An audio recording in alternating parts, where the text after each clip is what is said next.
Hello everyone, and welcome back to the Root Trees Are Dead. And this time, the game didn't close when I changed scenes. Let's go! Hello everybody, welcome in! Welcome, welcome, happy Tuesday! Thank you for the immediate hydrate. I'm gonna start with that, because my sleep last night was weird. Oh yeah, there we go. Last night, I had the weirdest night's sleep. I kind of got some sleep, but I didn't get too much sleep. But I had the weirdest dreams, and I don't even remember what they were about now. But needless to say, I woke up and I didn't feel like I slept much, so we'll see how today goes. But hello, welcome in everybody! Minx, congratulations on the first! Welcome, welcome! Mari, hello! Lovely to see you, welcome in! Rick, lovely to see you! Yes, it does seem like you are here for the first time, but welcome in! And thank you, I'm glad you like my voice. It is mine. I don't know why I always say that. It's like, if anyone ever compliments my voice, I'm like, oh, thank you. I made it myself. But welcome in. Hope you enjoy your time here. I'm glad that the axolotl brought you in. I've got one above my head too. Her name is Hazel. She's my little baby. She's taking care of my can of Monster for me. The can that I just opened. I've got the Lewis Hamilton one again today because it was the closest to me, and I was in a rush today because I didn't sleep much. I overslept. And then I was like, well, I'm not doing the stream without having some food first. So I very hurriedly made myself some crumpets before the stream. And then by the time I got upstairs, I was running late on everything. But I'm still here on time. I still made it. I'm proud of myself, my power of being able to do stuff. The return of the aggressive sax. Akire, lovely to see you. Hello, hello. Welcome on in. Gigi, hello, lovely to see you. Kale, lovely to see you. I am also, hold on. I still need to cough sometimes. I'm also excited to get back to it with America's most normal and unproblematic family. The root trees may be dead, some of them, but we're very quickly learning there's plenty more to take their place, so the root trees are not dead yet. I love this game so much, though. This has just been such a joy to play so far. It is such a fun game. But yes, I'm glad that the axolotl brought you into the stream. Hopefully it can keep you here too. Well, like the axolotl, she's the one who like draws people in, and then once you're here, I'm like, hi, you want to stay around for a bit?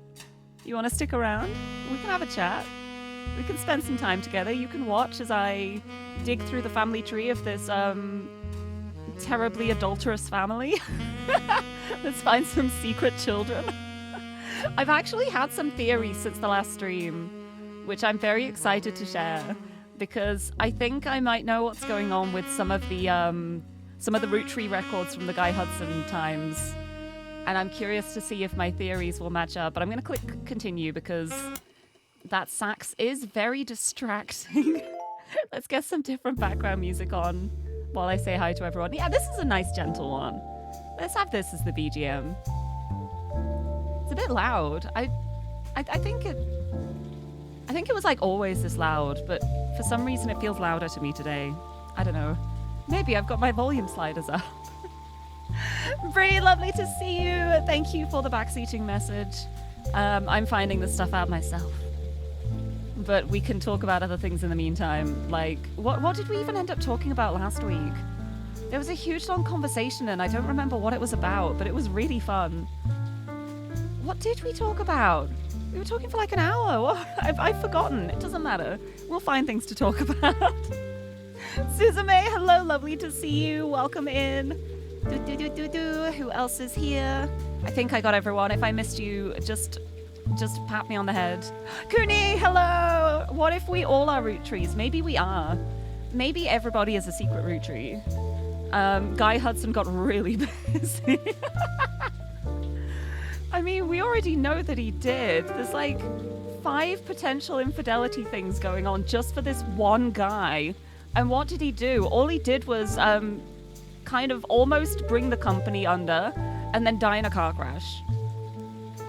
He is known for spending lots of money, ruining the flavors of things, throwing lots of swinger parties and then dying. Like that's what he did. It's all he did.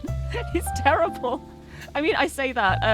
Good for him for being able to like get away with all of that without anyone stopping him. Like he managed to have 5 affairs before he died, so very interesting. Oh, the only energy drinks you consume are 28 black. I've never tried that. I've tried quite a lot of energy drinks, but as soon as I found like the Monster Ultra flavors, like the zero sugar ones, I locked in. That's my energy drink for life. It's the regular Ultra Zero, the white can. It's the Ultra Rosa, the pink can. The Miango, the Fiesta Mango. Miango, the teal can. The color scheme is completely coincidental. I did not expect my favorite Monster flavors to match my color scheme. It just happened that way. Miango, I kind of like that actually. My Miango flavor. Yeah, you know, like Miango. Miango where? I'm sorry. I need to stop saying that. It's like a compulsion at this point. Whenever I say mango, my brain is just going, mango where? Either that or like mango chutney after like a song by a comedian from the UK that is called Mango. The weirdest niche reference. And what other flavors do I have? The peachy keen. the peach can, which is like a kind of salmony pink, like an orangey pink. And also the Lewis Hamilton one, which is stone fruits flavored.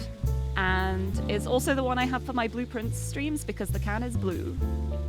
And it's kind of funny how the only Formula One knowledge I know is about Lewis Hamilton because of Monster. And also I know there's a driver called Lando Norris because he also has a Monster flavor. That's my Formula One knowledge. That is everything I know. I think that's all I need to know. Yay!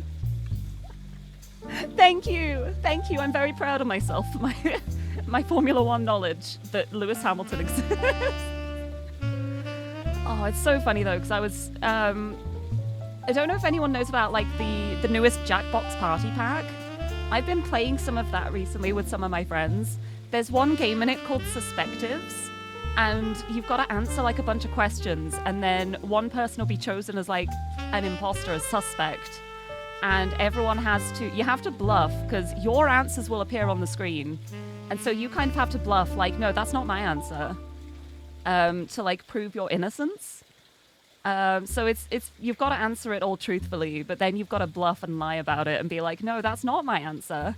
And it's so much fun. But one of the questions we got on one of the rounds was, which team does Lewis Hamilton drive for in Formula One?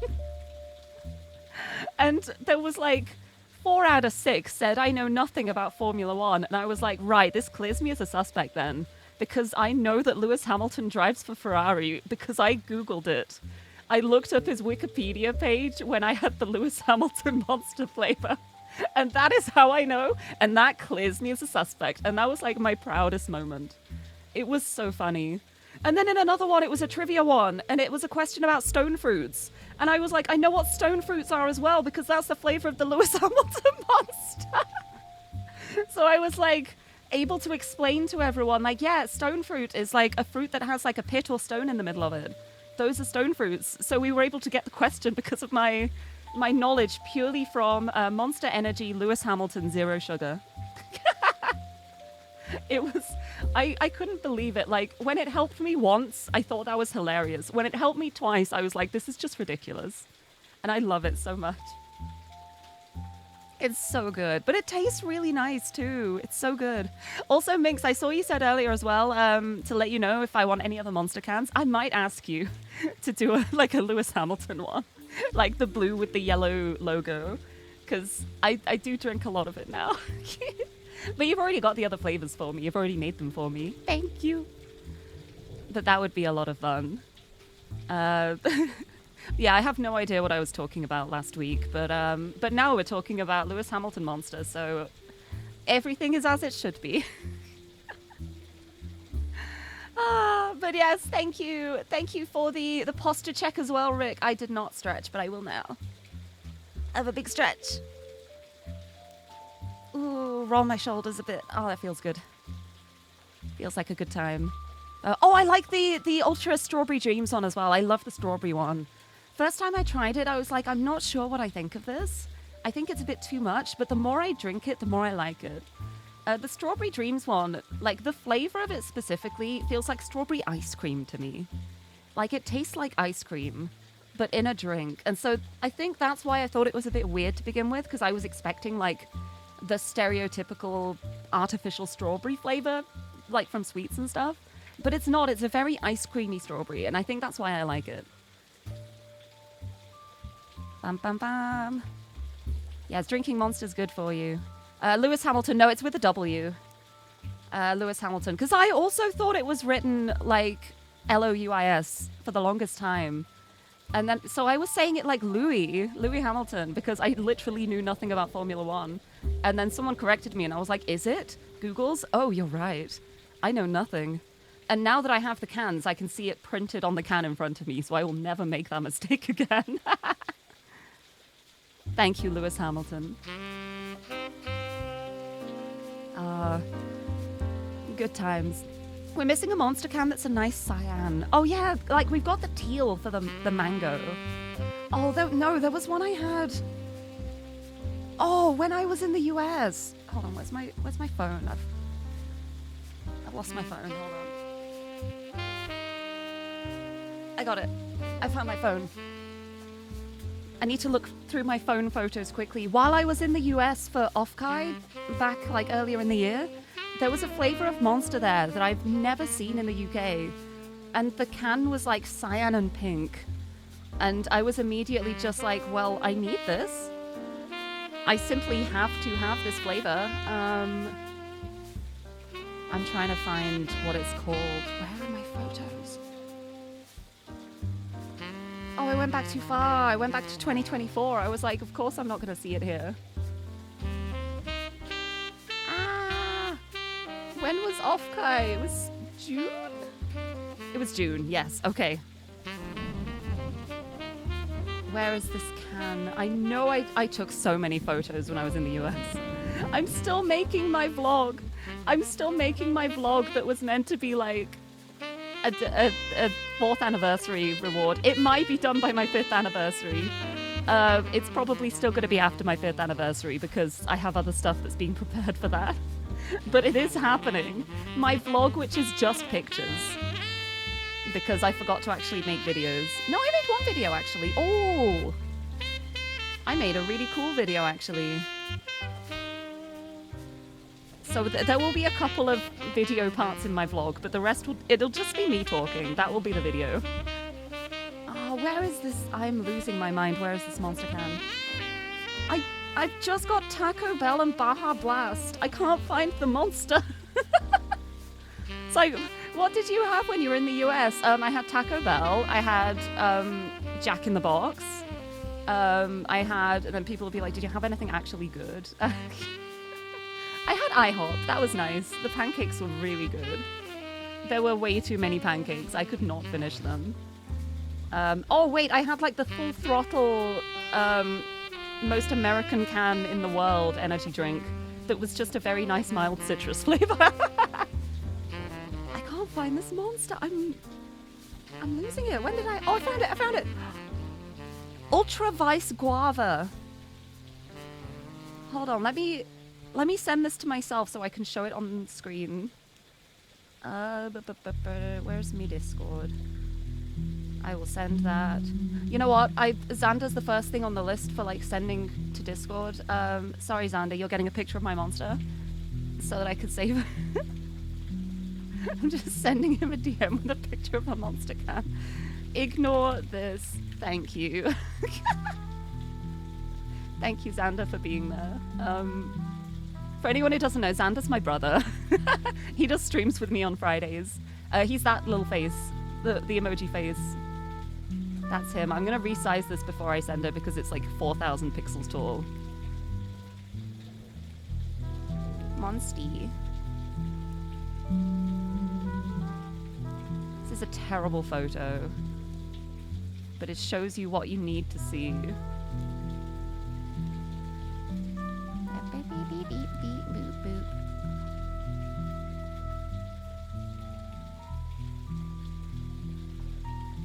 My Monsty can. Aren't we glad we went on a Monster Energy tangent? I know I am. Where I saved it in downloads. There. It's this. Look at this. Look at this can. How perfect. How perfect is this can? It's incredible. And it tasted really nice as well. Like, I bought it just because of how the can looked, but I actually really enjoyed the flavor of it too. It was a really, really nice monster, and I've not been able to see it for sale over here, which makes me so sad. Ah! But it's so cool. And it's like, it matches me so perfectly. Like, look at this. Look, it's like it was made for me. If I just keep it here, it looks like I'm holding it. Look, I'm like holding the can. with my 3D model, super high definition hand model. It's so nice. It was so good, and I want it again. I just haven't been able to find it. So for now I stick with Lewis Hamilton. Yes, you guessed it right. Ultra Vice Guava. I was determined to find the photo. But yeah, that was the one. Yeah, I also forgot to take pictures with people at Off-Kai. I've got a lot of pictures of just random things. But, like, there's only, like, 3 of actually me. I took a really nice one with some friends, but it's friends who probably don't want to show their faces, so that one is purely for me, and it also fully has my face in it too, so that one is just for me. But I'm kind of sad I didn't take more photos like of myself because I was cosplaying. As myself. I guess it doesn't really count. But I was just me. It was a lot of fun. I love conventions. The fact that I managed to go to both Offkai and Vexpo this year has been so much fun. It's meant I haven't been able to get so many things done that I've meant to because busy, but it's been so worth it. It was so fun. And I'm hoping for next year as well. I'm keeping my fingers crossed. I might do another Donathon for my 5th anniversary because I would love to go to Offkai again. I think it would be so much fun. But even if I don't go to Offkai next year, Vexpo is a definite. Like, so long as it's running next year, I'm gonna be going. It will happen. So I'm keeping my fingers crossed. There hasn't been like an announcement yet, but I'm hoping it will be. I am hoping. Yes. No Sexy Moose sent a picture of a different energy drink on the Discord. I actually tried that one too. I think it was Fairyco. Fairyco gave it to me. She was like, hey, I got this energy drink and the can reminded me of you. Do you want it? So I tried that. It was extremely sweet. It was so sweet. Like, it was even maybe a bit too sweet for me, and I have the biggest sweet tooth. I had to drink it so slowly.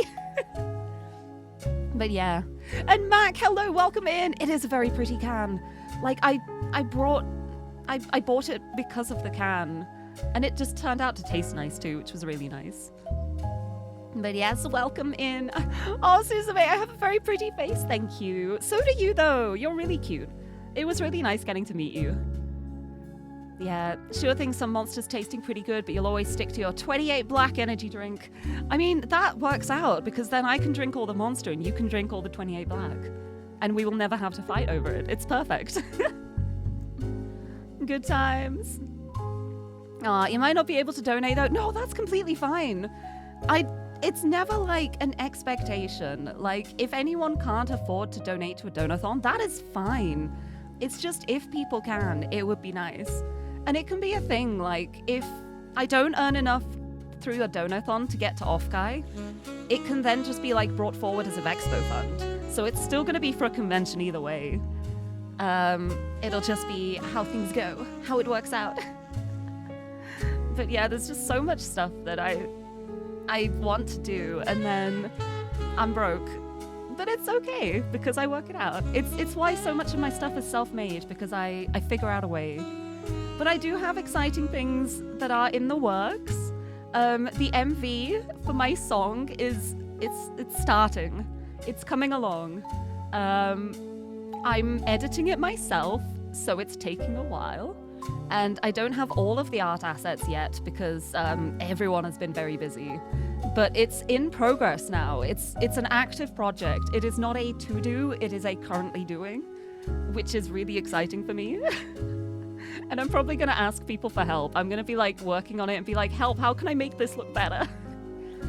But I'm looking forward to it. Also, Zarok, hello, welcome.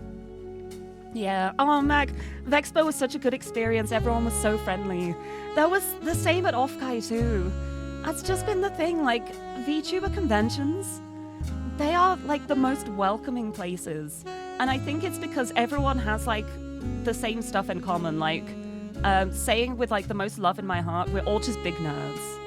We are all big nerds, and because of that, we know that everyone else there is going to be the same, so it doesn't feel as stressful. Like, I don't feel like I have to worry about presenting myself as a super cool person. I can just be like a big nerd. And people will be like, yeah, that's what I expected of you. And it's a fun time. But oh, it was so fun. It was so good. But oh, Gigi, I hope your day goes well. Thank you for the lurk.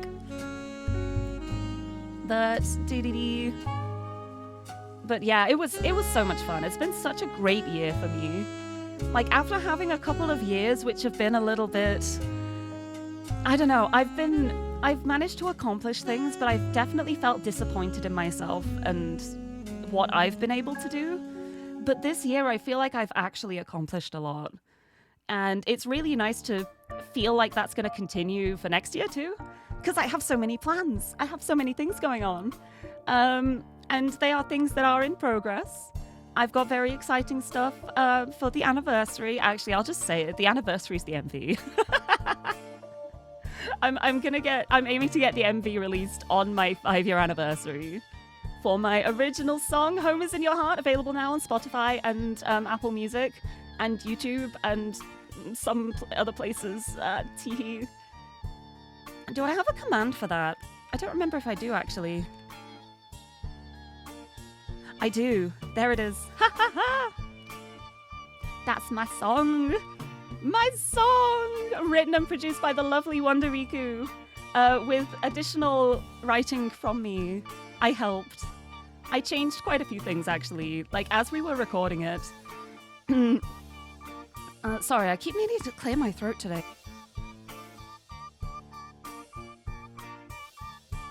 I think it's because I let Tiffany in my room last night, but she was just being really cute, so I had to. But it's okay, I actually have antihistamines now. But yeah, we made quite a lot of changes to it, just by me randomly throwing out things and him going, that sounds better actually, let's do that. But he's the one who wrote all the music, came up with the first lyrics drafts and stuff. I just changed a few like little composition things. And I think like a few words in the lyrics, I don't know, actually. A lot of it was very collaborative, which felt really fun. Like, just recording with Riku in the studio, just like as I was singing and we were doing stuff, we were just going like, what if we try this? What if we do that? What if I have idol fan chants in it? Haha, just kidding. Actually, that sounds really good. Let's keep them in the song. That was never meant to be part of the song, by the way. All of the fan chants at the end, that happened as we were recording. We had all of the song locked down at that point, and then while we were recording, it was just a throwaway joke towards the end of the day, and we were like, actually, this is fun. Let's actually include this in the song. It was so good. Such a good time. But yeah, I think like the atmosphere and like how friendly everyone is what makes things like Off-Kai and Vexpo such lovely conventions. Like, I don't think I met a single person who made me feel uncomfortable. Everyone was always so respectful. Like, if I said I have to go now, it would always be, okay, maybe see you around, I'll leave you to it. Nobody ever, like, pushed my boundaries. Nobody went over the top. It was just genuinely lovely. And I'm really excited for next year. Anyway, I have rambled long enough. Let me talk about the root trees. I have a really good idea about Guy Hudson. Because you know how Guy Hudson has these, like, 5 affairs? I was thinking and going back through the VOD about the company records. If we look at all these company records for Guy Hudson, he's got all of these flavor developments for flavors that we know didn't happen. He only did the caviar one. He literally only did the caviar one. Oh, now you go, Lurk! Yes! Have a lovely Lurk! Thank you for stopping in. I will have a lot of fun. And AFK, hello, welcome! Wanted to keep sleeping, but me going live means it's time to get up. Yes, wakey wakey. It's your morning wake-up call. Welcome in! I hope you're doing well. Happy Tuesday. Right, so we know that caviar he did develop because it was terrible and nobody liked it. But all of these other flavors, like butterscotch and stuff, they are not real flavors. And then if we go later on to here, there are so many flavors here. There's strawberry, there's giguar, there's butterscotch. And then later on here, this is what made me think about it. There's sugar plum, which is double the price. Hey, that looks like twins, huh? I think each of the flavors is a child. And that's his hush money. That's him paying hush money to the parents, to the mothers of the children he created through his affairs. And he was labeling it as flavor development in the expenses as he paid them off. That is my current theory. It's like the fact that this one was double the price. And then all of these got cancelled after 5 months. I think all of these are about like secret children. And these are like, this is the money he paid to hush things up. Also, Lumsep, hello, welcome, welcome. But it's like, if we look here, like we know about the caviar already. But then we've got the butterscotch here as well, and then caviar again. And I'm pretty sure it's after the caviar flavor came out. Let me double check. No, just searching caviar is not going to help me. Guy Hudson. I want to find the information about him. There, fancy flavors. That's the one I want to look up. Fancy flavors here. Oh, and this is a newly updated page as well. Oh no, it links to the current one. There we go. Fancy flavors. This is the old page. Fancy flavors was an addition in 1979. So he added the caviar flavor in 1979, and then it was when it went really badly, it was like, that's a limited flavor. It'll be back to normal. So we've got here caviar for 78 and 79. But it's still going in 1980. It's still going in 1981. We know caviar was cancelled at this point. So he's now using the caviar flavor development to like pay off a child, ? Or pay for a child, like child support. So using this, I think I can figure out when the affairs were. And considering we've got the zigua, which is like the Chinese watermelon, probably one of the affairs was in China. I think it would be fair to make that assumption, maybe. But this means we can figure out the dates too, because we know here that the caviar was 78, and then 79 we've got butterscotch.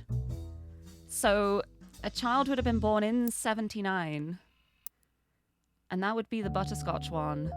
Like, that might be this one? Because over here, we've got Joanna Robertson, Joanna Fellows, and we've got David Fellows. This would be the first child. So I guess that would be the caviar flavor. And then here we've got James Garland, the older one, is going to be the child of Guy Hudson. But then these two had their little, like, they had the fling. They got married. They eloped to cover up the fact that this was not Stephen's child. But they did that on purpose because they wanted to hide the situation. And then I think Robert Garland is the actual child of Stephen. So they got together very quickly after the Guy Hudson incident. He was like, yeah, I'll marry you. We'll pretend that he's my child. And then they had an actual child together, which I think is really sweet. Which is really nice. Yeah, paying off a child. Yeah, I realized how it sounded as I said it. I was like, oh, we're gonna like bribe a 2-year-old to keep quiet. Just for like, psst, hey kid, go buy some sweets. Don't tell anyone. But then we know from that then there's this one, and then the last one. The last one would be here, no, not the strawberry. This one. The sugar plum in 82, which was cancelled after 5 months, and all of these were cancelled when Guy Hudson died. This is like when he had his accident and he was killed. But we know we've got sugar plum, strawberry, zigua, butterscotch, and caviar. So that's 5 children. 6 children if we count this being double for the twins. He had 6 illegitimate kids.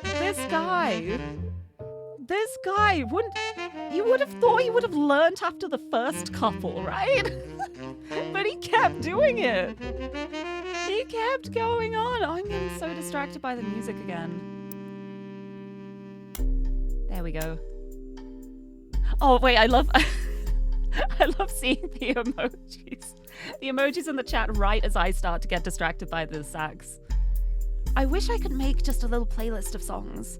Just to be like, I want this one and this one and this one. Because there's 2 specific songs that always distract me with the sax. But yeah, how did he has so many kids? Like, I mean, at this point, it has to be on purpose, right? Like, surely. Like, there's no way. There's no way he's just accidentally having 6 kids. Like, I think it's made even funnier by the fact that he himself, with his wife, he never actually had any kids. He never had any legitimate kids. So he just impregnated all his secretaries instead. Like, what the heck? What the heck, Guy? Don't do that. But yeah, I think we can figure out from here.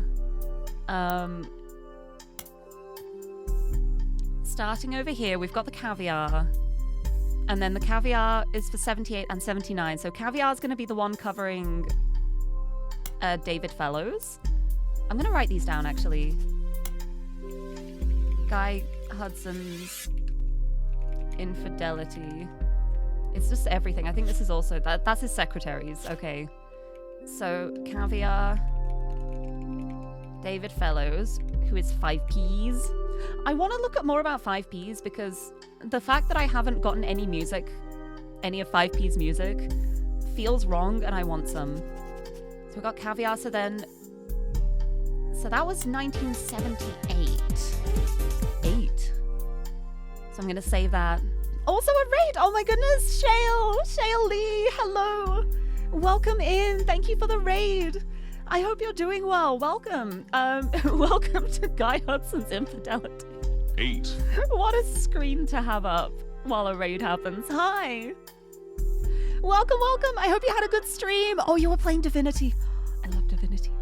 I love Divinity so much. I hope you had a good time with it. I hope you're having fun. How far into the game are you? Oh, I have such fond memories of Divinity Original Sin and Original Sin 2. They're so good. They're such good games. I'm just waiting for whatever Larian puts out next because I'm going to consume it immediately. Yay, I'm glad you had a good time. Thank you for bringing the raid this way. Welcome, welcome. To anyone who's new here, hello. I'm Lirie. I'm a pink-haired cat girl from the UK. I'm actually pink-haired now. I had my hair dyed all of last month and I finally washed it out. I'm back to pink again. But I'm a pink-haired cat girl from the UK, and I love comfy games and puzzle games, and I'm currently puzzling in the Root Trees Are Dead, specifically the post-game scenario, ROOTTREEMANIA, which is basically, we found the family tree. However, it appears there has been a lot of infidelity in this family, and there are quite a lot of illegitimate children. So we've got to find all of those. Getting through Xandalor's house in Hunter's Edge. Oh, exciting. That's so fun. Been it before a while ago, but playing through with a friend. Oh, that's so fun.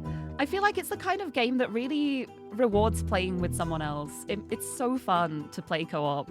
Like, with the fact that you have, like, the 2 main characters, it feels like co-op was, like, the way they wanted people to play it, and it works so well with it. It's so fun. Yeah, pink hair until tomorrow. I will re-dye it temporarily tomorrow. Because tomorrow is Homicipher time. I gotta have my Draculary look again. But that will be just for 1 day.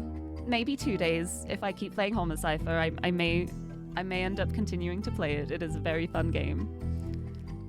But yeah, it's such a good co-op game though. It's so much fun. But yes, but at the moment I'm playing the Root Trees Are Dead, which is a really fun, like, deductive reasoning, discovery, logic-based game.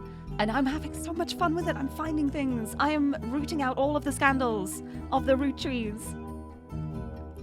But Thermo, greetings. Welcome in. You have soda water. You hang out. Yes, perfect. Come hang out with me while I get to the bottom of Guy Hudson's, cooking the books. He's using his expenses to pay child support. I also have my Cannon monster with me, my Lewis Hamilton monster, which is very nice. Yeah, Original Sin 2 and Baldur's Gate 3 are fine either with friends or alone, but Original Sin 1 is better with a friend. Yeah, specifically because Original Sin 1 is like, you have the 2 protagonists. Because you need the 2, because it's the 2 the two main characters. I was gonna say more stuff then I'm like, maybe I won't just like drop random Divinity Original Sin spoilers in case anyone hasn't played it and wants to. But I'm glad you had a good stream. It's so much fun. And if you have to head off and get some rest after your stream, I fully understand if you gotta go get some food or drink, go have a lie down, look after yourself. Please don't feel like you have to stick around. But yes, just be lurking for now. That's completely fine. I hope you can rest well. Thank you for the raid again. I appreciate it a lot. I'm glad you had a good time. But, and Aurora's Fox, hello. What's this game? If you look under the screen, it has the name of it. It's a puzzle game. It's a puzzle game where you're trying to find all of the members of the Root Tree family. You're trying to literally fill out their family tree and get to the root of all of the secrets they have been hiding. And it's so much fun. I love this game. I love it so much. I want more games like this. I think as soon as I'm done with this, I'm going to start playing the DLCs for the Rise of the Golden Idol, because it's very similar in like the find information, put information in place, lock it in, success kind of style. And I'm pretty sure they're all out now. And I also got a patch this morning telling me they've done like some bug fixes or whatever for the DLC. So it's the perfect time for it. Yeah, it seems to be a recurring thing where you ask what the game is and I say a puzzle game. It's a pretty fair guess, to be honest. Be like, what game are you playing today? Would you believe me if I said it's a puzzle game? I just like them. I think they're neat. Right, where was I? Here, expenses. So then 1979 was Butterscotch. And that would be the other guy who I've forgotten the name of for now. So at this point, we've got Butterscotch and Caviar going. Then we go down to here. There's two in 1980. Are you kidding me? Wow, he was busy in 1980. So 1980, we have Strawberry. And we also have Jigua, which is, when we Google it, the Chinese word for watermelon. So I'm guessing that may have happened in China. And then considering all the stuff I've heard about Brazil, I think this strawberry one may have happened in Brazil, potentially. Brazil? China? On his quote-unquote business trips? Because, where did it mention, like, the business trips and stuff? Oh, yeah, and then the Grandorf Dove donation, which would have been for the last one, with the twins as well.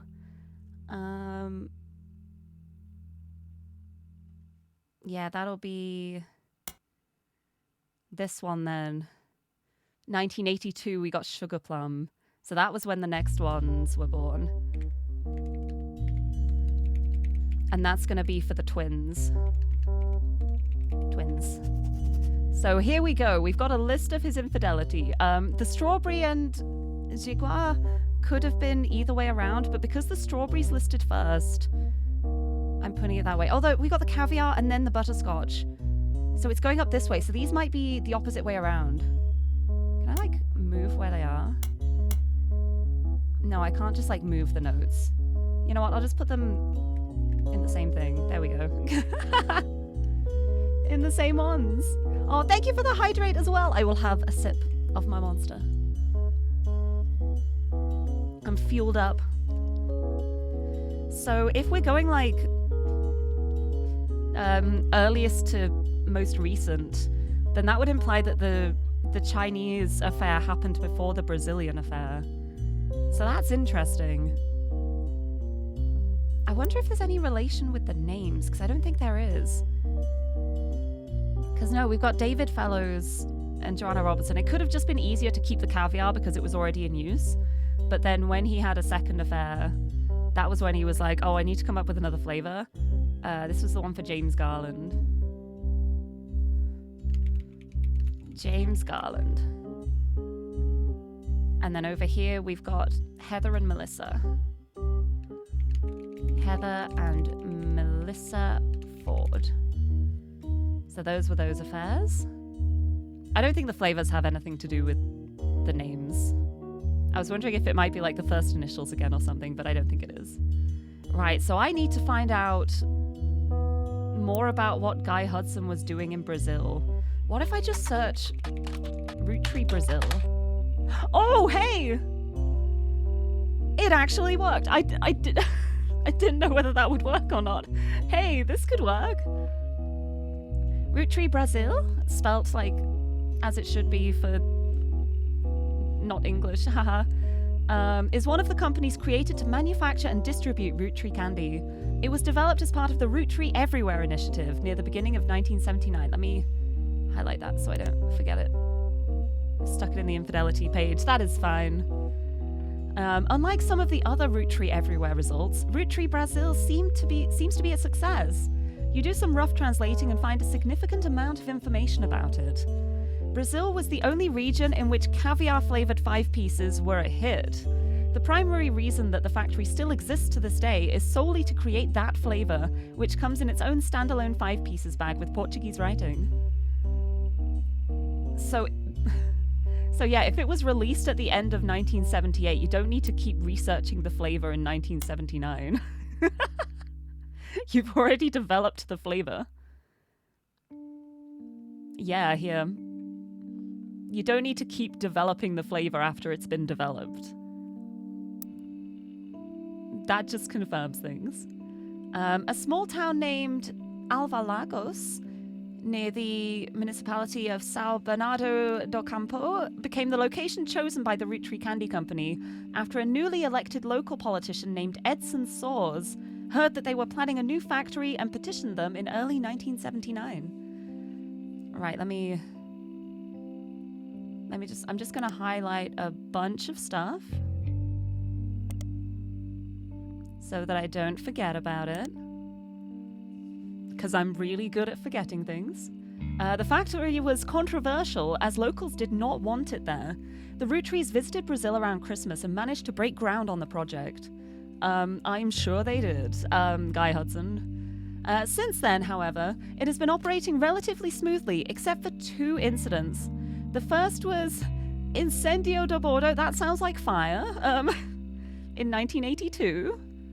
And the second was an unsuccessful strike in 1995 that involved all of the factory workers being replaced.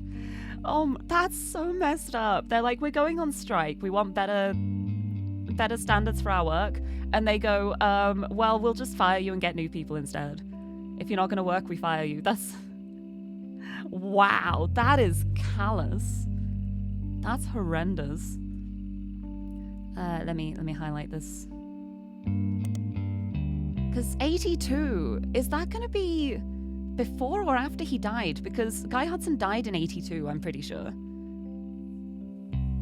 It was May 1982. Could it be connected to his death somehow? The factory was originally built and run, according to paperwork at the time, by a small company called Nova Corporação de Doces Brazil. I've probably mispronounced that horrendously, which literally translates to New Brazil Candy Corporation. This company no longer exists. Not much information has ever existed about it, and the Root Trees now run Root Tree Brazil entirely. Let's look that up quickly. It's just the same page. Okay. Nothing specifically for that. Let's look up this incident, though. This fire in 82. What happened? Translates to maple fire. In 1982, the factory was deliberately attacked in a case of clear arson. The fire was brought under control after destroying about 2/3 of the production floor, and locals claimed that the air smelled like a mix of burning plastic and maple syrup. The factory was rebuilt and continues production to this day. At the time, it was unknown why this happened, but last year, a news special did list this incident, as well as a few others in the small town, as backlash to perceived corruption in the government at the time. According to the report, the mayor of the city was found to be receiving a cut of the factory's profits. Ooh. I wonder who the mayor was. The mayor of Alvalagos. Let's have a look at this. Oh, hey, This is a real place in Brazil. A game designer by the name of Jeremy Johnston looked up cities in Brazil that had a lot of manufacturing so that he could place a fictional factory there. He did not want to offend any Brazilians with the tale he was writing that involved corruption and politics, so the small town name he made up, where the factory was located, the small town name he made up, where the factory was located, was invented by mixing two other regions. Oh, that's cool. Just a fictional name, just like, this is not true to life. Please don't get offended. This place sucks. It's not a real place. I see. Right, so is Edson Swords gonna be the mayor? Yes, former mayor, yes. Edson Swords was a Brazilian politician. You find a dissertation published by a college student as part of their PhD in history. It focuses on the rise of democracy in Brazil. It seems up until 1988, Brazil was run by the military, and the politics during that time were often a hotbed for corruption and nepotism. Wow! Never would have thought there would be corruption and nepotism in this game about capitalism. The paper tells of a few politicians at the time, including Edson Swords. Edson is a former mayor of Alvalagos. Before politics, he was a manager at an automotive manufacturing plant for a major American car company. He was put in charge of Alvalagos by the military government in 1973. As mayor, he used his manufacturing background and knowledge of American business to establish new factories, distribution plants, and other business ventures in the area. This had two side effects. First, he became quite rich. Second, many locals were forcibly relocated. Lovely. Love it. Sounds like a great guy. This did not make him a popular mayor. I can't imagine why. In what the paper speculates was a move to counteract this unpopularity, his wife Sonia was discreetly put in charge of a television station called Lirie. He often used this connection to ensure supporters would appear on local television spouting his beliefs and emphasizing his political victories. We got propaganda as well. Perfect. We're getting it all. He remained in office until 1988, when he was defeated in the first election after the military government was no longer in control. After this election loss, he quickly left the town behind. It is not known where he has gone, but the dissertation even speculates he likely fled to stay alive. Right, I want to look this up. Former television station in Brazil. It came into being in 1970 after a vacuum was created due to the removal of a different network at the hands of the Brazilian military dictatorship. Due to a lack of resources online, you don't have much to go on about who ran it and when. Well, we know Sonia is going to be in charge of the TV station. Okay, let's put our bets in now. What is the betting that Guy Hudson slept with Sonia? So, Sonia Swords. Let's look it up. Ha! There does not seem to be anyone relevant by the name of Sonia Swords listed anywhere online you can find. However, Spider Search does return a page that lists a news anchor in Brazil named Flavio Swords, who has a mother named Sonia.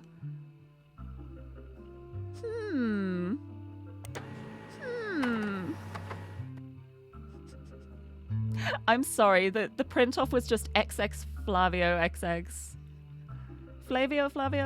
I don't know how to pronounce that. Exactly, can't break the fourth wall if you already broke it earlier. It's perfect. A young Brazilian newscaster with a bit of a cult following. The discourse surrounding him is, to put it in polite terms, lewd. There's a website about something called fanfiction that has a small section dedicated to him. Oh. It seems that women and some men of a wide variety of ages and writing skill tend to find him quite worthy of inclusion in their stories. You skim some of the tales there and learn that a common thread is that he's currently dating a supermodel named Ashley York.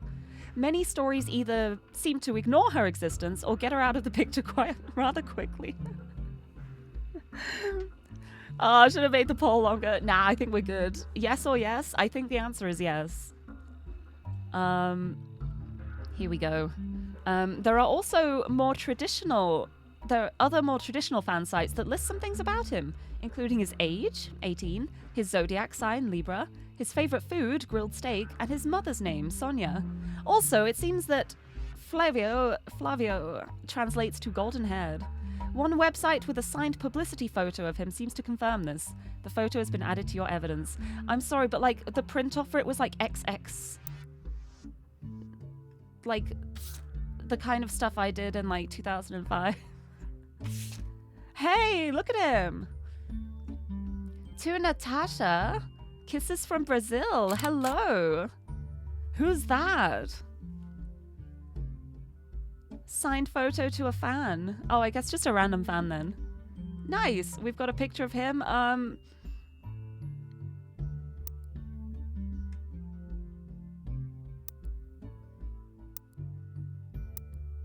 I could see a family resemblance. I think we found one of the children.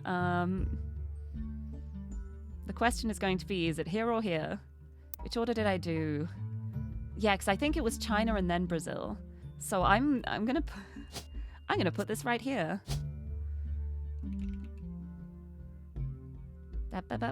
And Saws. I'd already forgotten the surname. There we go. And you are a newscaster?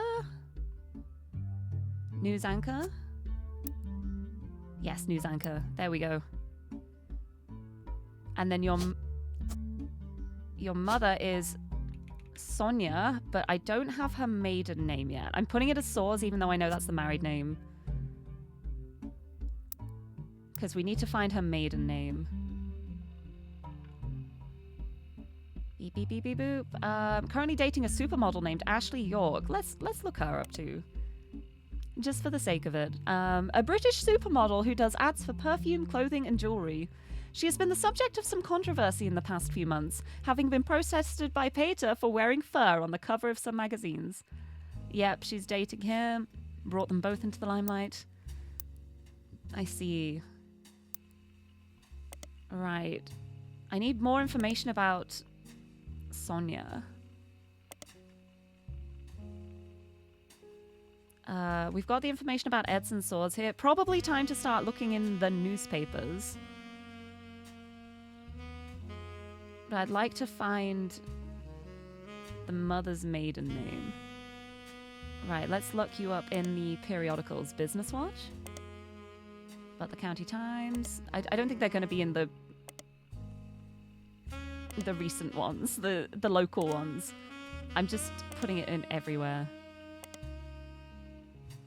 I need to see if there's like a Brazilian newspaper or something that I can look in. Because I don't have like a Brazilian periodical or anything. So if there's some way I could get something like that, that would be very useful.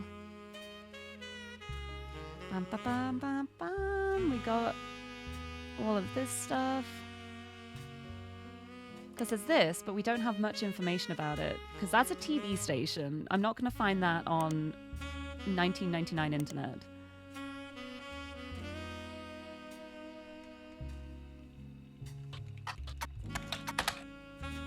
But yeah, a whole bunch of fan fiction. Has it got any examples of the fan fiction? What happens if I look up fan fiction? Hey! Fan fiction has apparently been around for a while offline, but has recently begun to gain popularity on the internet as well. After browsing a site dedicated to fan fiction, your first instinct is that while some is based in truth, it likely won't be a reliable or dependent resource for hard facts. For example, in one of the fan fictions, you discover about Flavio. Ashley York is captured by pirates, and Flavio must team up with a popular team of reptile ninjas to rescue her. As far as you can tell, that didn't actually happen. I don't know, it could have been.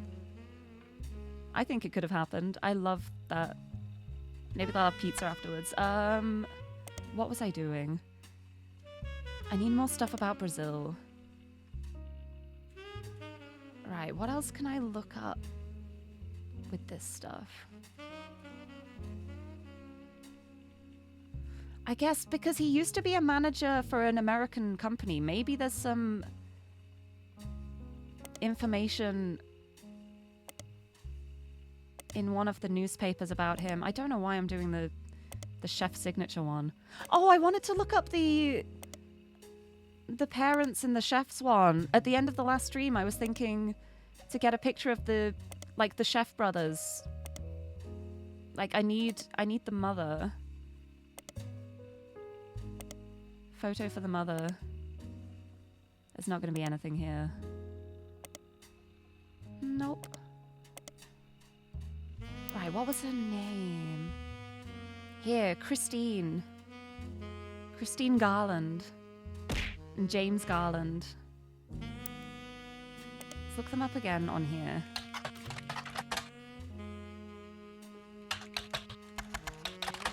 I've forgotten the name of their restaurant. It's going to be in the evidence, I think. The photo I got of them. Yeah, here. Friday.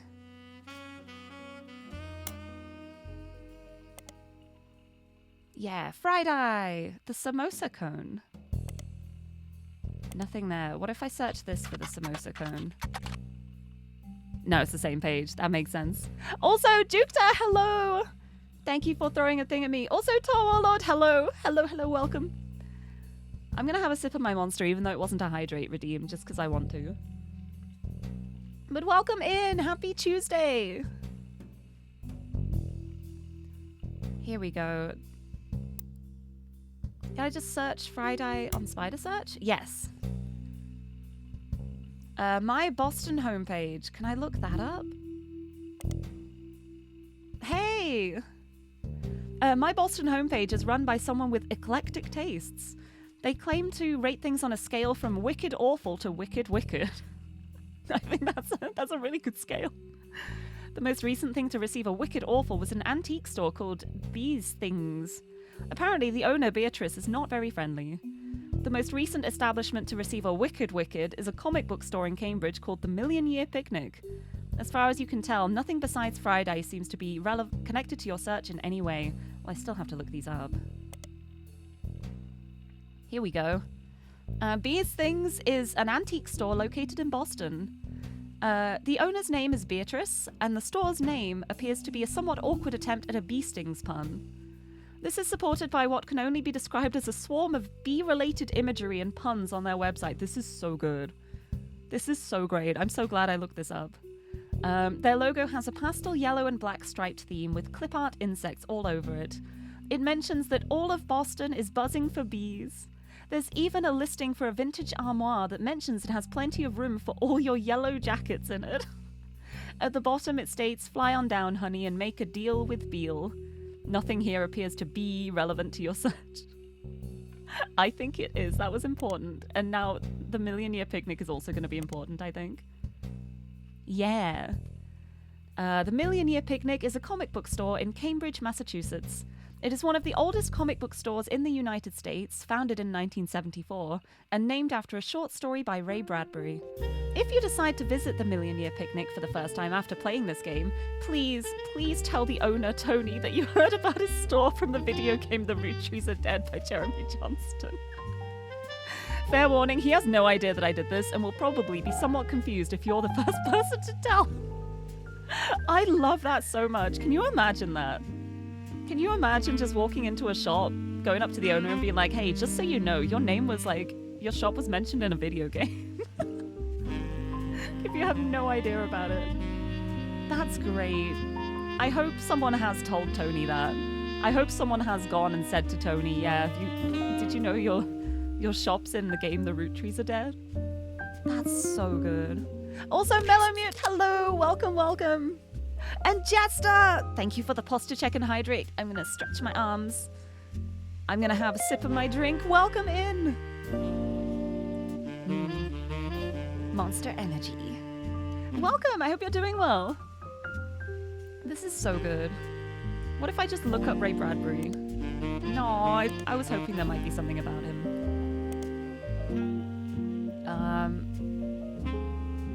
Well, that was so worth looking into. I'm glad I did that. But I feel like there's got to be some way to get a picture of their parents somehow. because it's the brothers here with their shop. My father was a chef and my mother grew up on a farm that supplied his restaurant. That's how they met. I don't have any memories from the farm or anything, but they told me stories. Beep, beep, beep, boop, boop, boop. Their parents revisit Friday often. They even have a signature dessert. Ooh, maybe the dessert. Maybe the dessert will help. No, maybe not.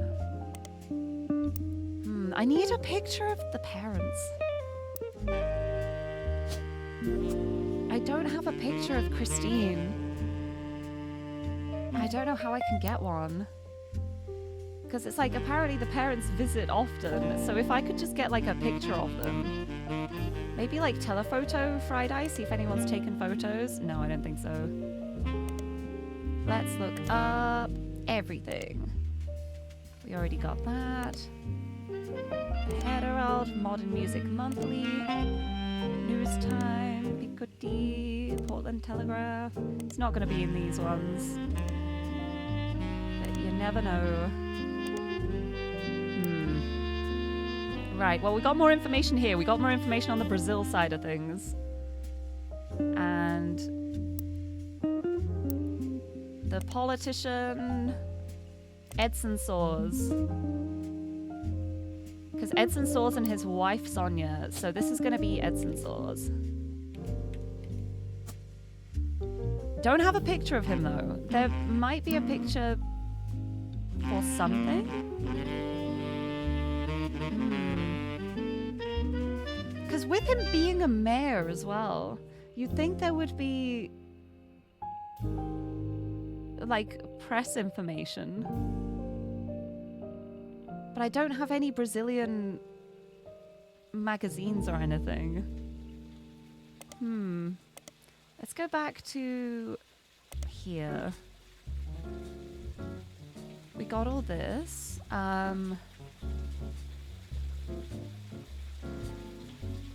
Yeah, I looked up the company and it literally just links back to this page. There's nothing about it. Hi. Oh, you got a COVID and flu vaccine shot yesterday and oh, your arm's really sore. Oh, I hope it eases soon. It's better to have the vaccines than to get COVID or flu, but yeah, it can be really achy sometimes. I had my flu jab recently and I was really surprised because usually when I have vaccinations and stuff, my arm aches so much, but I felt nothing after my flu jab, which genuinely amazed me. But I hope it eases soon. Right.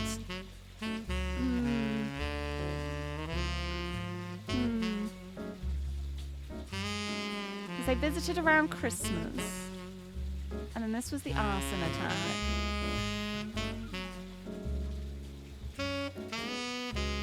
Maple fire. To the perceived corruption in the government. Maybe last year a news special did list this. Where would the news special be? I guess like news time. Maple fire. No.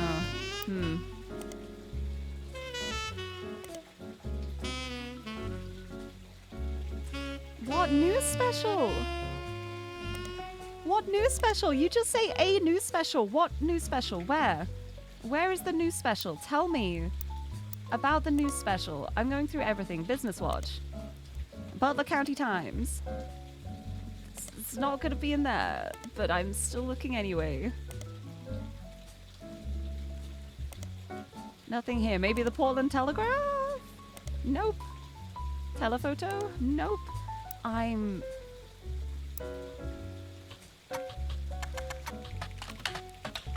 Root Tree Brazil. I'm just going like to the basics. Here we go. The Root Tree Everywhere companies, including Root Tree Brazil, Root Tree That's going to be Australia. China Roottree and Roottree France tend to be difficult to find anything useful about in Business Watch due to the massive amounts of advertising and business deals unrelated to your search that they've been a part of. You don't find much that you can't find online, though you may be able to find more by searching for individual people involved with the deals that led to the company's creations. Yeah, China Roottree. Let's look up this. This is going to be the other affair. I'm pretty sure. Also, Wand Herring, hello, welcome. How's the sleuthing going? It's going pretty well. I may have gotten a bit distracted by random antique shops, but we're getting there. We're making progress. The Australia mention, yes! China Roottree is one of the companies created to manufacture and distribute Roottree candy. It was developed as part of the Roottree Everywhere initiative in the summer of 1979. During the late 70s, China began to go through a period of economic reform. This led to new opportunities for American companies, and the Roottree Candy Company decided to pounce. Or Guy Hudson did, at least. Lang Hongbo, who was said to personally win over the Roottree family and was the owner of multiple textile factories, did not wish to import the ingredients and build a special factory to manufacture the candy in China. So instead, they made a deal to import bulk unpackaged Roottree candy and label it for not only China but additional markets. Hongbo, who was already in his mid-50s when the deal happened, only had daughters, and his brother Lang Hongyu took control upon his death in 1986. After Hongyu died in 92, it passed to the oldest child from the next generation, Lang Jinyu. Right, let's look this up. Yeah, this is the Langtai Textile Corporation, a company that has helped expand Roottree's products to China since the late 1970s. The company seems very accomplished. Their site has quotes from many different reporters and news articles listed on it in nearly every language. It's also mentioned quite often on websites about Chinese businesses, but those mentions are company-focused and not people-focused, and don't offer any information useful to your investigation. Their page contains a very rudimentary leadership timeline with names that prove that the company has been in the Lang family for a long time. It kind of looks like a family tree. Ha, wow. It goes back at least 250 years in some form or another. During the period where they began the Roottree deal, Lang Hongbo, in China the family name comes first, so Lang is his last name, was the CEO. He died before the internet was widespread, so there's not much out there other than his name on this website. His younger brother, Lang Hongyu, is featured on the history section directly following him.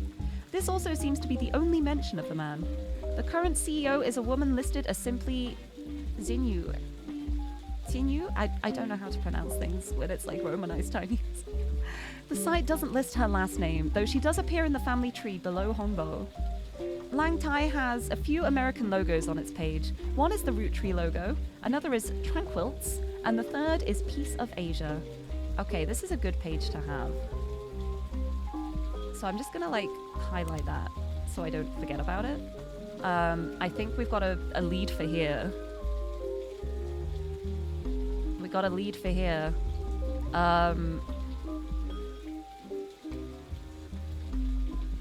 Lang Hongbo. Didn't it say he only had what was it?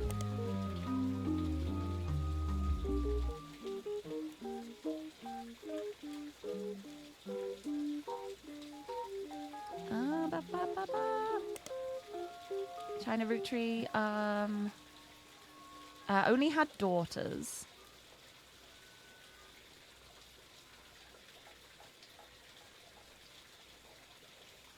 Oldest child from the next generation, Lang Jinyu.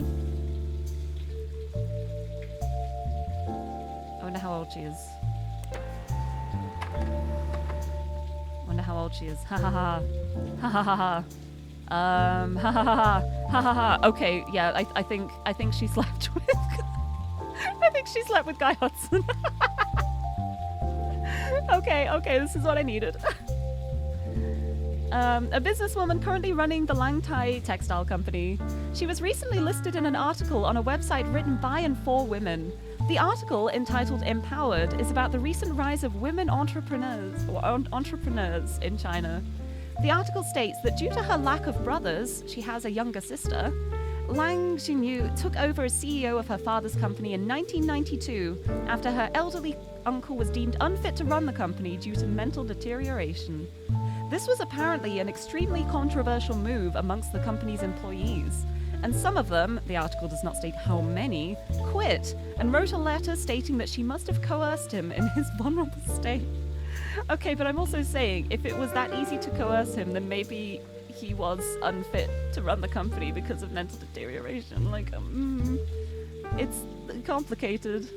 Since then, the company has been performing well. Her nephew, who is currently her second in command, is expected to take over when she retires. In the meantime, the board's stance has been a twist on a popular proverb. The article roughly translates it as, someone that has proven they can do something well can do it 100 times well. An unproven leader could doom us all. I like that. The article also offhandedly mentions that Xinyu was an early adopter of IVF and helped her sister have a child. I don't think she did. I have a feeling that's a Guy Hudson child, and her nephew is actually her son with Guy Hudson. But then at least her sister adopted him. Right, there's an unsourced picture of her in the article. 1992, she was 45, added to evidence. Let's have a look. Hi, oh, she's cool. She runs a business with many textile factories. Some manufacture packaging for American products. This is 100%. There we go.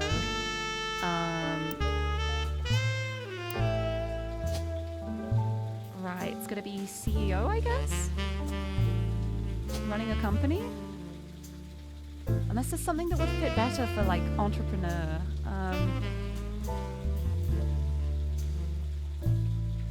Oh, would it be manufacturing because of, like, the textile plants? Maybe it would be. Because she runs a business.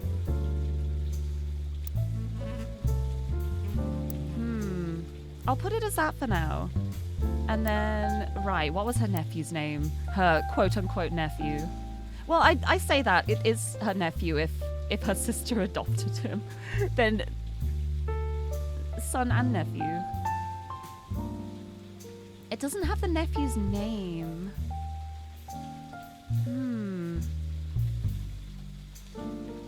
An article entitled Empowered.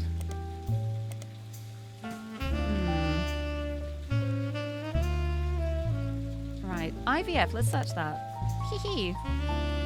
IVF, or in vitro fertilization, is a medical procedure that allows a woman to give birth to a child that was initially created in a laboratory. Sometimes this can be referred to as a test tube baby in popular culture. A woman does not necessarily need to give birth to a child developed from her own genetics. Sometimes, for example, a baby from an egg donor could be used. Other times, a woman could act as a surrogate mother for another woman who is unable to carry a child herself. If it does come up for the purposes of your family tree, an IVF child from a surrogate mother will be marked as belonging to their genetic parents, and the surrogate who gave birth will not necessarily appear on the chart unless she is also a part of the family. That said, be sure to investigate these situations very carefully. They can often be tricky or misleading. Yeah, I think they maybe used IVF as like an excuse as to why she got pregnant suddenly. But I think it was a Guy Hudson thing. I think Guy did that. I think Guy did that. Because of course he would. See if I can find out more about her. Searching for her separately brings up much fewer results than just Lang Tai in general. She was even featured in Business Watch in '92. She missed out on Watchman of the Year, but did have a pretty sizable article that mentions some of her history. This is great. This is great. She was born in 1947, the first of 2 children. Her mother was already in her 30s when she had her, and had trouble conceiving a second time until 3 years later. This was Jinyu's sister. It became clear that her father was not going to have a son to pass the family business down to. This is how she became involved. Her father was the president for a long time. Daughters grew up, began training them in the hopes that one of them would have a son who could take over. One helped in China and the other in the USA. Neither were given any official titles. Oh, so then the nephew maybe grew up in the USA. So there might be more information about him. It's commonly how celebrities get twins. I see. Yeah, notably careful man Guy Hudson. Yeah, there's no way. You're right. When has he ever impregnated someone? Neither were given any official titles. When he died, the business passed to his male sibling, younger brother. Many in the know knew that this could be a problem. His brother was not a businessman and was not much younger than his brother. During this time, Jinyu essentially ran the company as her uncle's consultant. He began to have problems related to dementia, and Jinyu, who had already been running things behind the scenes, performed somewhat of a power play. She stopped working until the results of her absence began to cause problems. Only then did they admit they needed her. I love her. Honestly, good for her. Good for her. I love a strong, powerful woman who knows how to take charge. Good for her. I will overlook the Guy Hudson thing.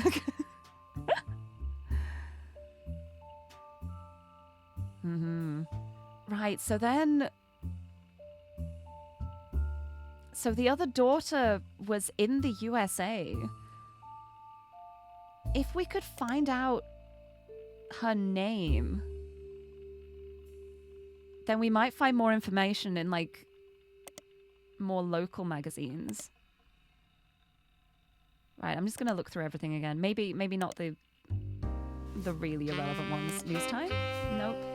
Picotti? Portland Telegraph? Probably nothing. Alright, let's search for Lang Tai. Just the company. Yeah, Lang Tai was mentioned in Business Watch fairly often in the last 20 years or so. There were a lot of articles about the rise of Chinese companies. Unfortunately, this makes the search results not particularly helpful. When you sought to find the oldest articles, however, one of the earliest mentions from October 1979 stands out as very unusual because it doesn't involve Lang Tai's business. The article details a new, at the time, medical industry. Yeah, about IVF, barely a year old. After the first successful IVF birth in 1978, it seemed the industry began to grow, and a featured article about different companies all over the world and the cost that they could charge for their service was in Business Watch. This included a few cases of high-profile customers willing to pay a premium. Apparently, at the time, the CEO of Lang Tai was Lang Hongbo, and his younger daughter Lang Jinyao and her husband could not have children, so in an attempt to create a suitable heir, he paid... Keyjeans? To have their child implanted in his older daughter who was unmarried. The cost for this was apparently 380,000 yuan or just over 1,000 USD. Let me look this up. Keyjeans. Key. I got it right with the key. Yes, perfect. A medical company with operations in both the US and China. They made international news in 1994 after a whistleblower came forward. Apparently, their services were in some cases falsified. While they did often perform IVF, the whistleblower proved that this sax is... There we go.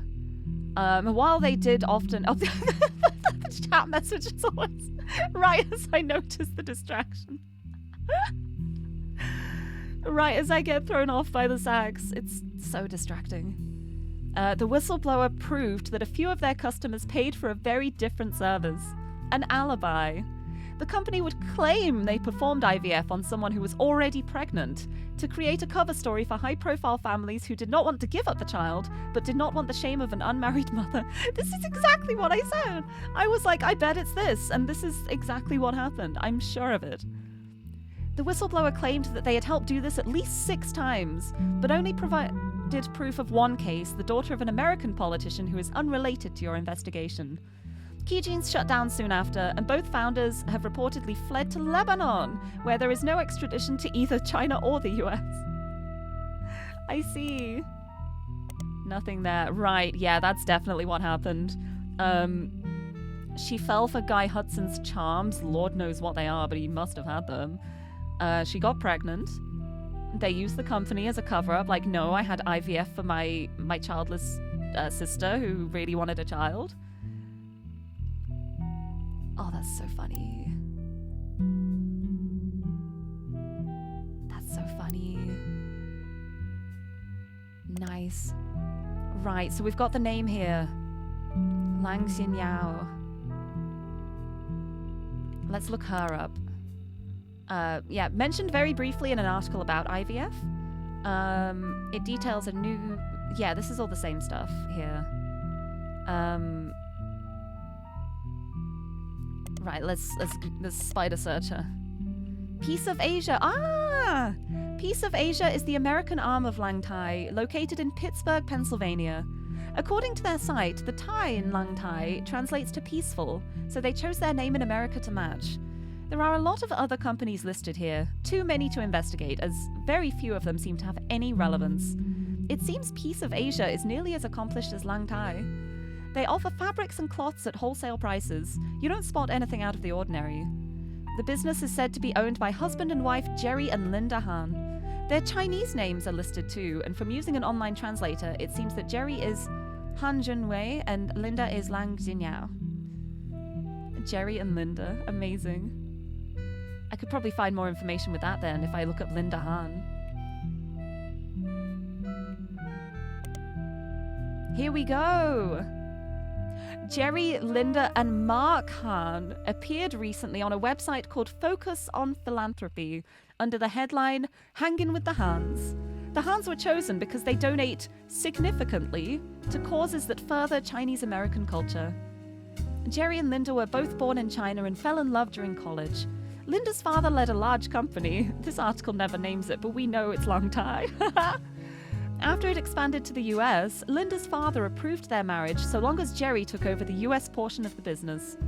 Linda jokes that the entire situation is like something out of an Alanis Morissette song with how ironic it all ended up. Oh, isn't it ironic? Haha. I was absolutely terrified to move to the United States, but my big sister was desperately in love with the idea. She used to have this Butch Cassidy poster on her wall and was obsessed with Robert Redford. But somehow Jerry and I were the ones sent here, and now we couldn't possibly imagine going back. When we had Mark, we never even considered giving him a traditional name.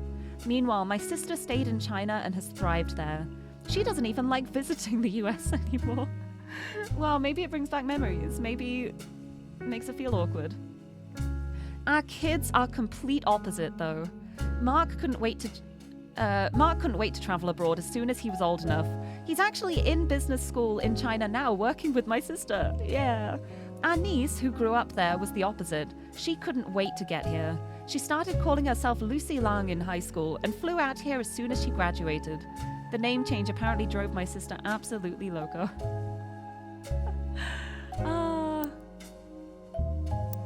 Nice. Okay, so here we've got Mark Han, and he's also working in the manufacturing.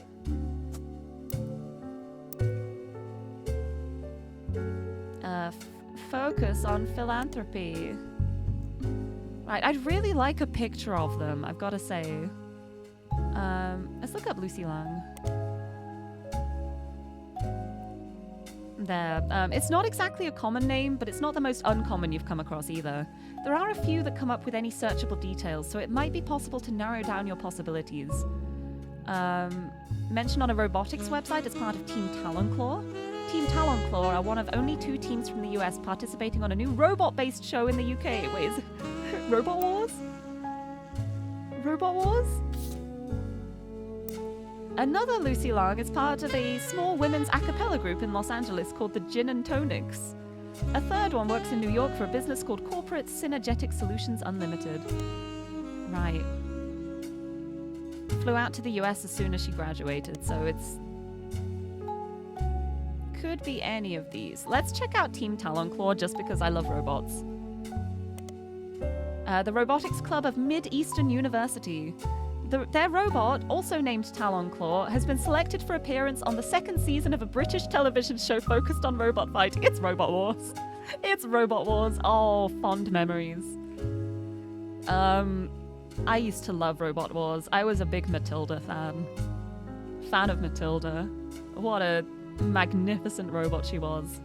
Anyway, if anyone doesn't know what Robot Wars is, it's very fun. It's just teams would build their own robots with like attack mechanisms, stick them in an arena, and then they just go at each other until some of the robots are destroyed. And the winners would continue until there was the master robot that just destroyed all the other ones. Oh, it was so fun to watch. A small blurb mentions that robot fighting leagues have existed for a few years, but there have been recent moves to televise it. Talonclaw was one of 2 teams selected from the US. The Robotics Club has a text-only site you can find linked from the University Student section. The site seems like it's used mostly to announce the schedule to its members. The club is supposed to meet every Tuesday and Thursday, but the last 8 dates have all been cancelled because a few members of the team are currently in the UK filming. Another date from a few weeks back was cancelled for an interview with the school's newspaper. At the bottom, the travelling members of Talonclaw are listed as team captain Jaya Patel and supporting members Lucy Lang and Kurt Hauser. Cool. Mid-Eastern University, was that the Hederald? Potentially? Let's look up Talonclaw with that. I think this was the Mid-Eastern one. Yeah, it is. It is! The Hederald has a story about their school's robotics team, Team Talonclaw. It lists 3 student members and talks a bit about each of their history, including their interest in robotics. The only one that catches your attention is Lucy Lang. She grew up in China as Min Lang, but came to the US specifically to attend university. She says she grew up around factory-scale machines that assembled products that would be shipped all over the world, and the moving parts and automation fascinated her. However, as she has progressed through her major, she has become obsessed with smaller, more powerful hydraulics, such as the mechanism that closes Talonclaw's weapon. Yes! In addition to robotics, she loves linguistics. One of her hobbies since coming to the States has been collecting accents. In her spare time, she practices not only removing any trace of her native inflection, but also quickly switching between multiple different regional accents. She feels her personal best is the Southern Belle, but her favourite is the Valley Girl due to its use in popular culture. The article has a picture now in your evidence. Ooh. Interesting. That is such a cool robot. That is perfect. That is exactly Robot Wars. Oh, I love that. I love that so much. Oh, there's a Robot Wars game on Steam, but it looks lackluster. I don't know. I don't think I'd want to play a video game. Like, the reason why I like Robot Wars is seeing the actual physical robots. Because you never know if something's just going to randomly malfunction out of nowhere. A North American version called BattleBots. Yeah, I feel like I've heard that name before. That makes sense. Somehow I had both shows showing at the same time in the US. I'll have to check out BattleBots sometimes. Something so cool about robots fighting. So maybe this isn't Mark.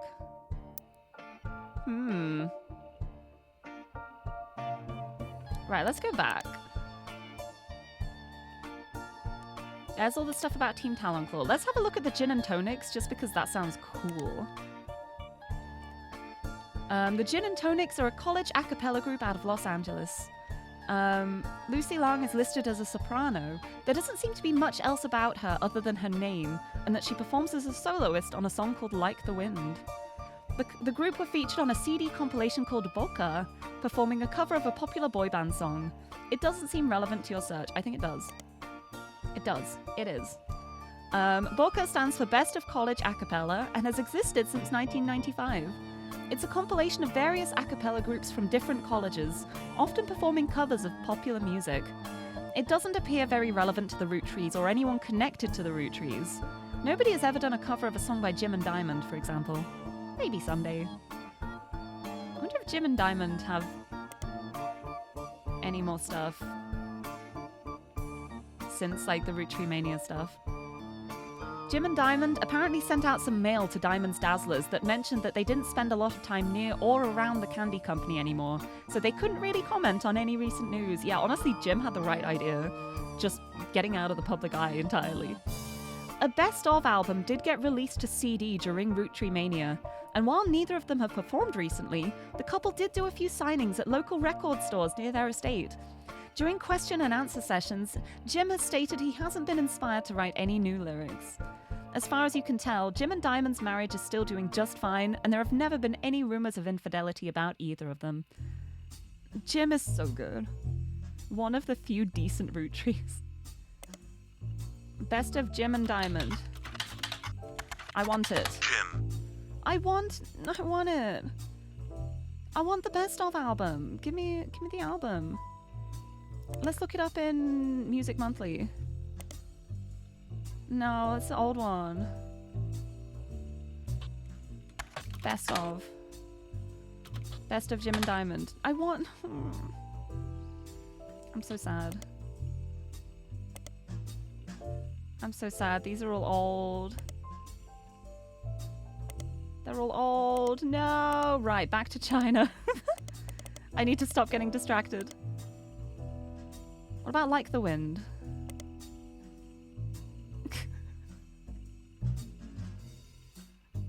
What is happening? What have I found? I don't know what I found, but I don't think this is relevant. I'm going to read it all.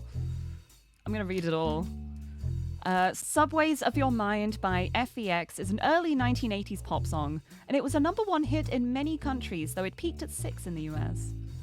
It is still played to this day on contemporary stations around the world, and is often found on compilation discs of popular music. One reviewer at the time is quoted as saying, "Subways of Your Mind is one of those rare songs that feels like it has always existed, and the artist just plucked it fully formed from the collective ether. It's hard to imagine a world in which this modern classic won't become a regular part of our audio landscape for the next 100 years. What a sad, empty world that would be." FEX had many follow-ups that were just as popular in European countries, though their continued success was significantly more limited in the United States. Their next single, Talking Hands, only reached 24, and their third single, Modern Danger, failed to chart at all. Oh. Due to Subways of Your Mind famously starting with the catchy opening phrase, "Like the Wind," and perhaps also due to its somewhat lengthy title, those seeking it out or requesting it often search for Like the Wind. Many lyric sites and music hosting sites even label it incorrectly, making this mistake even more common. When searching for combinations of Like the Wind and attempting to narrow it down to results that include the root trees, you find that an obscure Irish band called U2 often cited both FEX and Jim and Diamond as inspirations. I'm sure they did.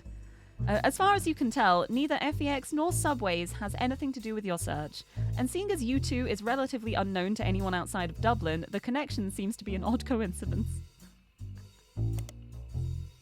Nothing for U2? Incredible. Incredible. Amazing. Amazing. That was worth looking through. Subways of Your Mind. Right, let's look that up in the music one. Nothing. Okay, what about FEX? Nothing. Wow, okay. Never mind. Yeah, obscure band. Right, where was I? There. Yeah, that was the Gin and Tonics. Let's look for the corporate Synergetic Solutions Unlimited. I'm pretty sure this isn't relevant at all. I'm just curious. Here, a company located in New York City. Lucy Long is a lead synergy engineer who is listed as being ranked one of the top facilitators in the world by Business Watch magazine. As far as you can tell, CSSU is a company that other companies hire as consultants to increase productivity. It's unclear the exact services they provide. The site is light on details. There are a few high-profile companies listed on their site as former clients. You recognize their names, but none of them are related to your current investigation. Okay, Business Watch magazine, eh? Let's check it out. There, in an article about consultants that corporations hire to facilitate large internal changes. Yep, she grew up in a small Arkansas town and is only the second person in her family to have ever even left the state. She's very not related to this at all. But very proud of her. The youngest lead synergy engineer in the company's history. Good for her. Good for her. Right, what do we got?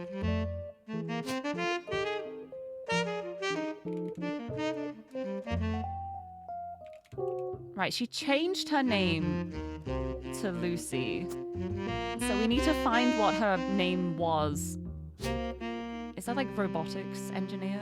Oh, it would be like engineer, I guess. No. It's mechanic? Unknown occupation. Right, let's go back to here. Because this is a university one, so what was the date of this? This is recent then. Because, yeah, so she'd be a university student. So, whoop, I did not mean to zoom out there. Student, college.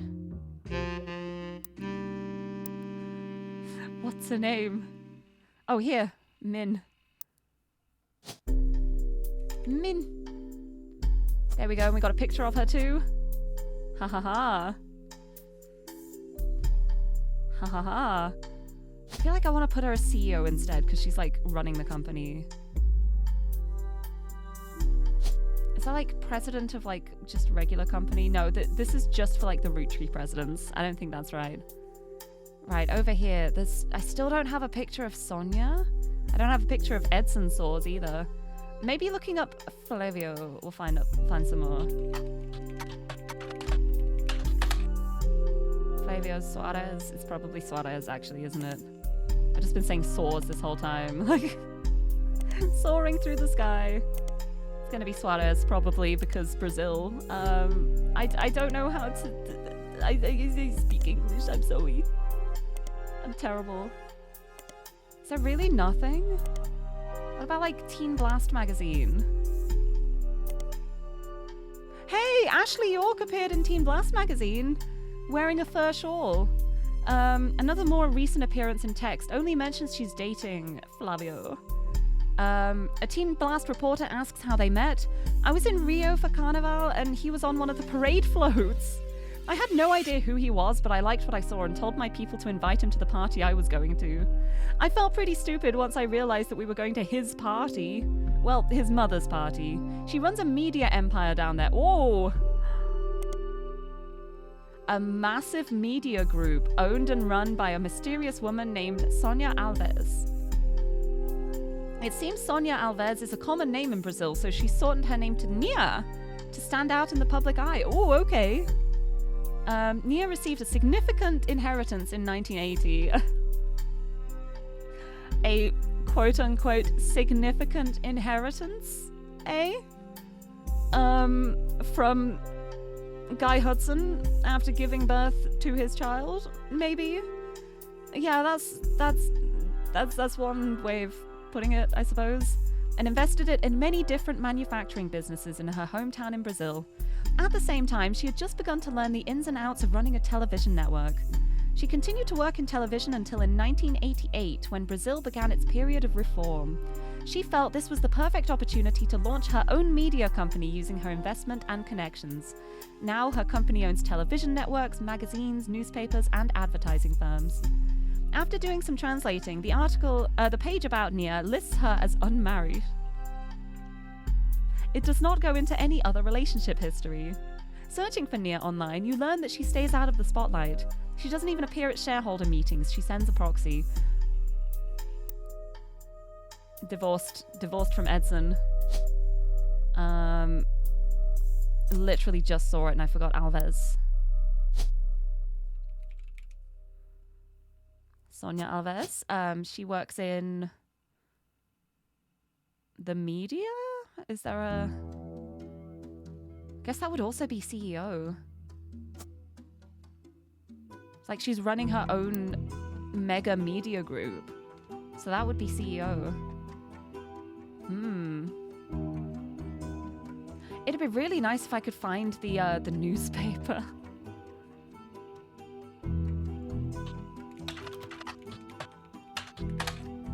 There we go. Let's start looking her up in the magazines, I suppose.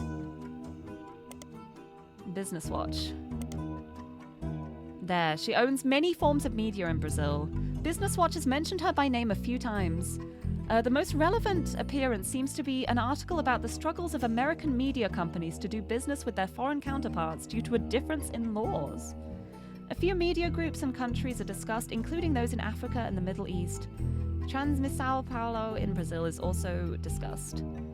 Due to lack of freedom of speech laws in Brazil, there have been added bureaucracy in publishing certain stories on the channels.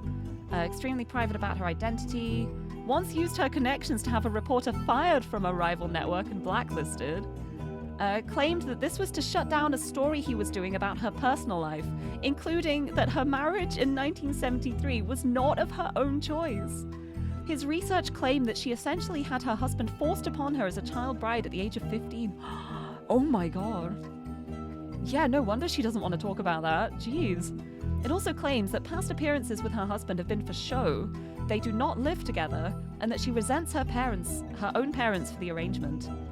The final claim was that she must have made her money under the table through nefarious and possibly illegal means during Brazil's dictatorship, as his research uncovered that she could not possibly have earned enough to start a media company otherwise. After making the statement, the reporter went into hiding in fear of his safety. No, it wasn't illegal. Maybe a little nefarious. She just had a child with Guy Hudson, and it was hush money. It was Guy Hudson. It's legitimate money. It's just Guy Hudson's fault. All right. I would love to know more about the magazine. Wait, no, I want to look that up in Business Watch. There, it's come up many times due to their status as one of the wealthiest media companies in South America. Too many results based on one-off mentions and name drops for anything to be useful. Let's look her up everywhere else, in case there is another mention of her name somewhere. Beep. I don't think there will be, but you never know. Beep. Nope. Okay. I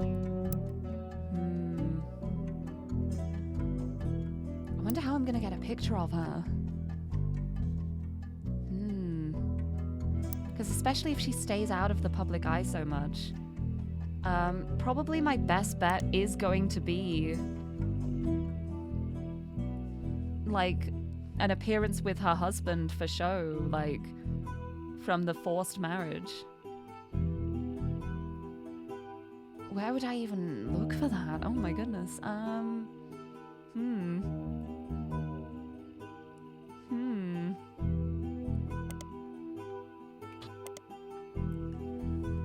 Right, so we've got all of this stuff. Working in television, her own media company, unmarried, no history, doesn't even appear at the shareholder meetings.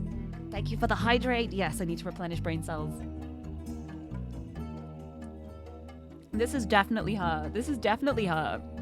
She divorced her husband after Guy Hudson got her pregnant, and she used the money that he paid her to keep things quiet to open her media company. Very good.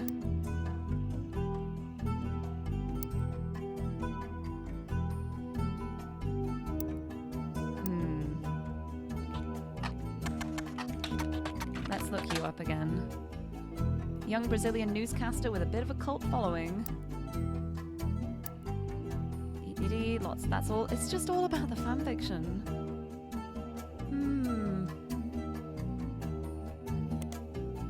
I want more information about him. Does Team Blast have anything about him? No, that was just the Ashley York. Maybe I look up her. Some more about her, because what was that?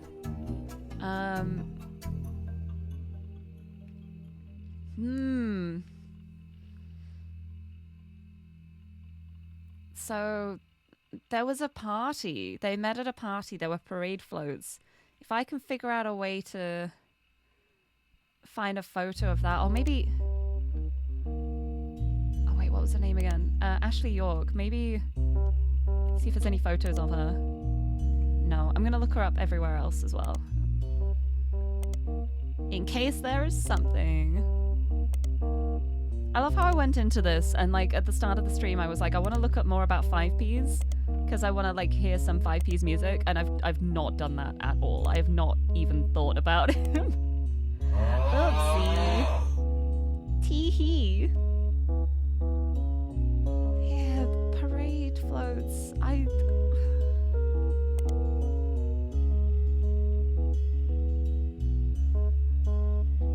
There's gotta be, it's newspapers. Newspaper. No.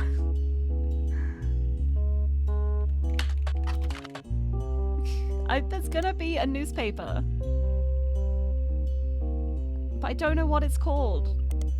So I can't look it up. There, no relevant results. That's just a really general name. Right, what was your name? Edson Saws. Let's look up some more about you. The worst guy around. Just a terrible man in every way. There, he got really rich. He made a bunch of people lose their houses, and then he married a 15-year-old. Like, this is just the worst guy. This is just a terrible guy. Let's look him up. Nothing in there, nothing in there. See, the problem is, I need a Brazilian periodical to look this up, because I'm not getting information from any of these. Because this is all more like local and US based. But he's from Brazil.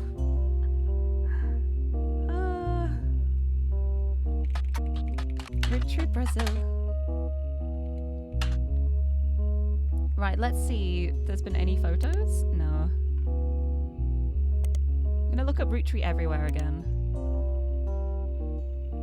Yeah, because this was Australia, Brazil, China, and France. Let's look up the Australia and France ones, even though I don't think they're relevant to this. They might link to something that will be.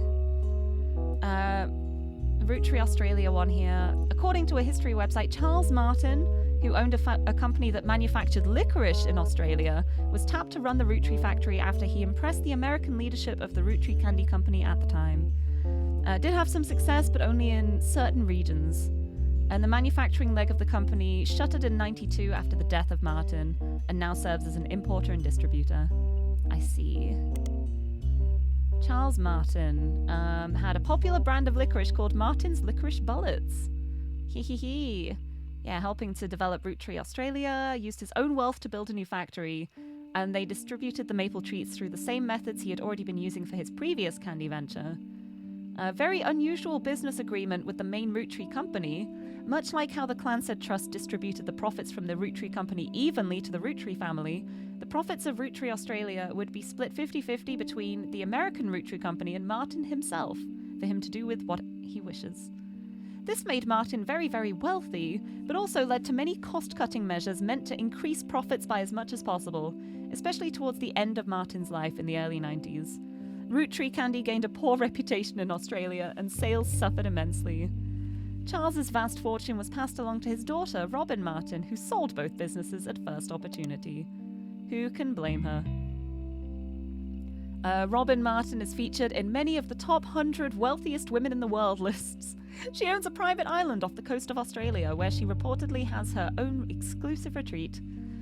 She has no husband, and there was a widely circulated rumour somewhere in the mid-70s that she had a medical procedure to ensure she would never have children. You find a joke on a site called Edgy Jokes that implies she's quite promiscuous and has a punchline involving Robin's eggs. For what it's worth, Martin seemed to lean into the rumours. In the 80s, she once showed up at a charity function with 3 very attractive men, each wearing a shirt that simply said "satisfied partner" on it. You know what, good for her. Good for her. Nothing relevant for that. Besides the jokes about Robin's eggs, there's a lot of jokes about the band U2 for whatever reason. Why are we getting so many U2 references? I love this. Incredible. Right, well, we've learnt about the Australian branch of Roottree. It didn't go great, but that's okay. How about en français? Oui, oui, bonjour.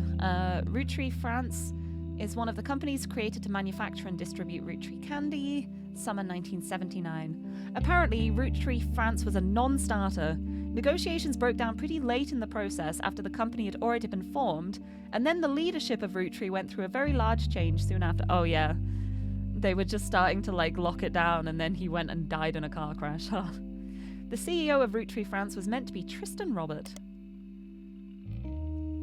There, a businessman who at one time was in negotiations to take over Roottree France. He is still alive, and you come across an interview unrelated to Roottree from a few months ago. It seems that other countries have not been immune to Roottree-mania, as you recognize the word Roottree in one of the questions. It seems the interviewer snuck in a question about his experience with the company at the end of the 70s. Oh! The article is in French and takes some time to translate section by section. He mentions Guy by first name only, and the tale he tells is quite ugly. Oh, this is going to be juicy. This is going to be good. This is going to be great. Oh my goodness, hi! Violet, hello, welcome. Welcome on in. Thank you for the raid. Cat raid, come on in. I'm also a cat. We're just about to get some juicy gossip. Welcome in. I hope you're doing well. I hope the Far Cry went well. Thank you for bringing the raid this way. Welcome in, everybody.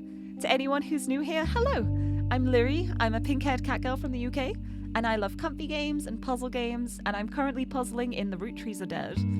Except there's a considerable amount of ROOTTREES that are not dead. There's quite a lot alive and illegitimate children. Don't worry about it. But thank you. Thank you for the raid. Oh, I'm glad it went well. Thank you for bringing the raid this way. If you gotta go get some rest after your stream, please do. But if you want to lurk for a bit, we're about to get loads of gossip about this one Roottree guy who managed to like have 6 illegitimate children. We're getting the gossip. I'm excited for it. But thank you. Right, let's see. Let's see what this has to say. Yeah, 6. One was twins, to be fair. But yeah, he did not learn his lessons. He sure did not. He slept with basically all of his secretaries. The translation is as follows. Guy, the president of Roottree, was one of the worst men I have ever met. He approached my wife about having an affair, which she refused. He then kept insisting that this was the best way to celebrate the end of our business contract. I don't think he expected her to say no. And I don't think he thought she would tell me what happened. I punched him in the face and refused to attend another meeting with this man.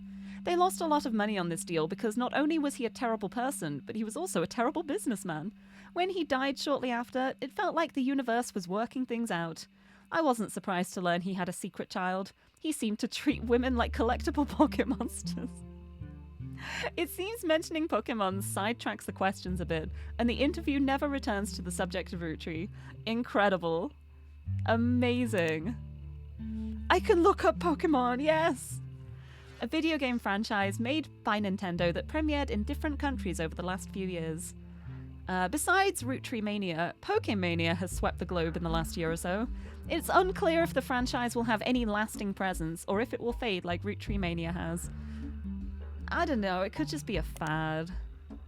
I don't know if it'll catch on, I don't know if it'll stick around for long. I say as I open my phone and pull virtual Pokemon cards.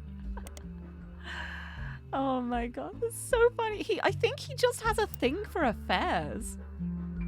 He doesn't care about like having a relationship with someone in a meaningful way. He only goes after people who are like unavailable or already in a relationship. Like if there's any woman that he shouldn't sleep with, he goes, I'm gonna sleep with her. What an awful man. What a terrible man. Look at all these children. Right. I need pictures for a lot. I still don't have a Susan Ford picture, which I'm very curious about. I don't have a picture of Nia. I don't have a picture of Edson Suarez. I don't have a picture of Christine still. There's a lot I'm missing. And I haven't even touched this branch yet. The whole Elias Roottree branch. I haven't even begun to investigate that. But yeah, this guy sucks. He's terrible. I'd love a picture of Christine. I just don't know how I could find one. I'm gonna look up her full name. Oh, here.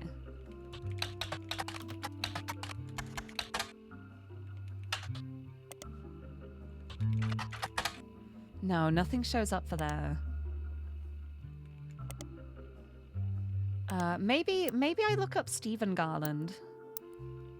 I think he went by Steve. Yeah, here we go. Steve Garland is mentioned in a couple of articles. The first was an article about how he met his wife Christine when he worked at Antonellis. Hey! Yeah, because, this was the stuff about the book. Yes, I remember. There has to be a photo of him somewhere. On that note, you'll go back to your little corner and see if you can make the interwebs more secure. Oh, good luck with it. Thank you for the luck. I hope you have a good rest of your Tuesday. Right. Yeah, because this was the gourmet for the groovy. Can I find out more about that? No. Right, because Antonellis. There's a large number of them. I need to use a more local one. So, Butler County Times. Here we go. Oh yeah, this was I highlighted all of this because this was the evidence that yeah, she has a bun in the oven. They eloped and the bun that was in the oven is not Steve's child. Because we learnt that through the story. Let's look up the owner. No.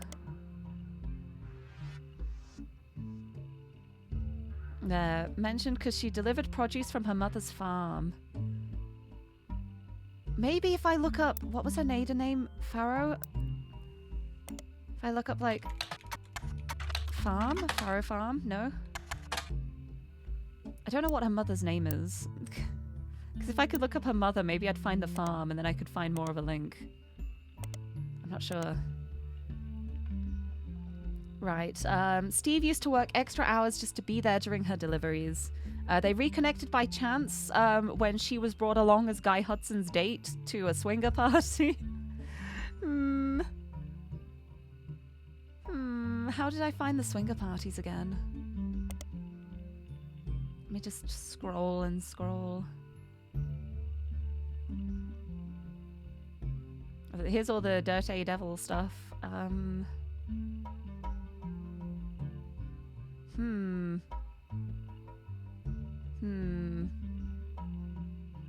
Whereabouts even was it? It was later on. That was all the crocodile stuff.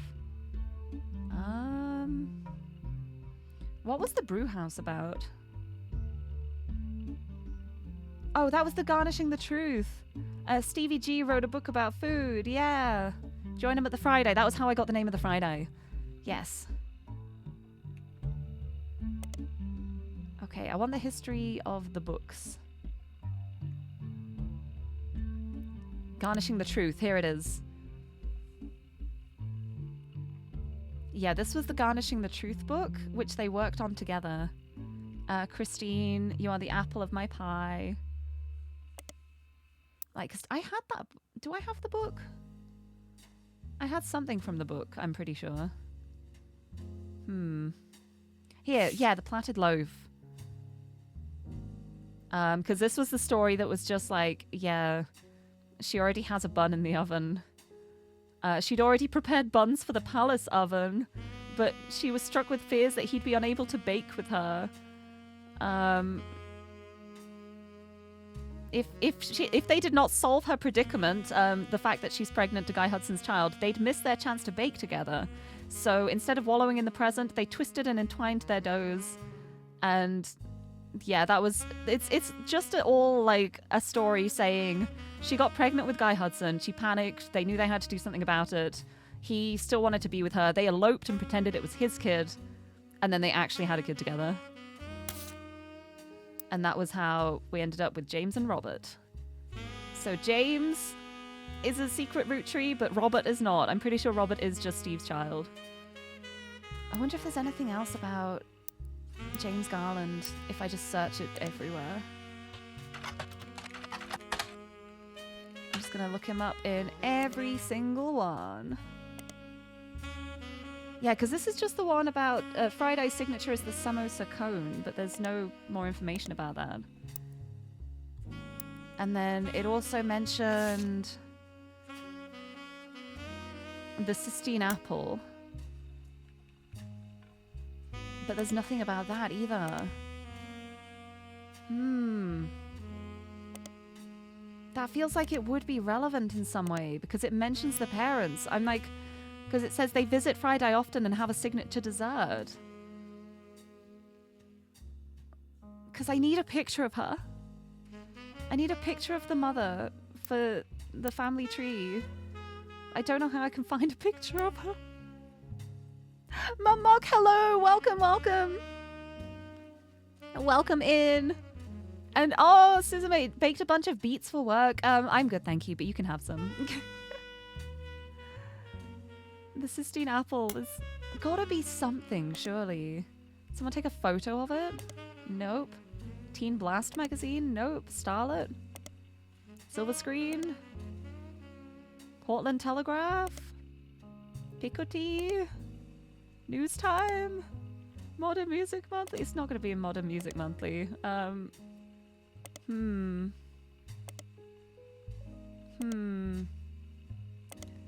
Right, well, we've got this in chef signature. Maybe Antonellis is in here as well. Only one Antonellis has ever been featured in chef signature. It's called Antonelli's Attic, and there's a dessert. They're a dessert restaurant that serves a variety of dishes meant to evoke a neglected part of the house. This includes their signature dish, Cobweb Cobbler, which uses candy floss atop a blackberry pie. They also have a cheesecake they call the Dust Bowl, which is served in a mason jar and has very finely crushed cookie atop it. As delicious as it all sounds, the restaurant doesn't seem to be related to your search in any way. Great. I don't... What about, like, the Portland Telegraph? No. News Time. Yeah, there's too many. I don't know what I can do to, like, get a picture of her. Because the only stuff I know about her is that she was Guy Hudson's secretary. She went to a swinger party with him. Her mother, like, works with, like, a distribution farm. And then, yeah, always had the eye for the best vegetables for him to work with because she worked on the farm. I think I need more information about the farm if I can get it. If I can. Oh, it's raining again, I think. It's raining again.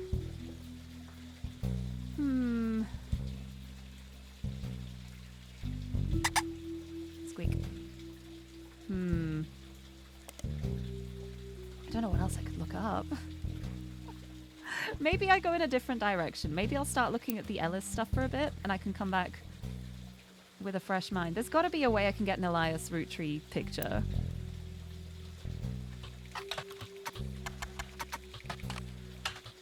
I guess it's not going to be the same picture as the Watchman of the Year one. Yep. About the County Times. Anything new? Nope. Nothing there. Nothing there. It's not going to be in the music one. News Time?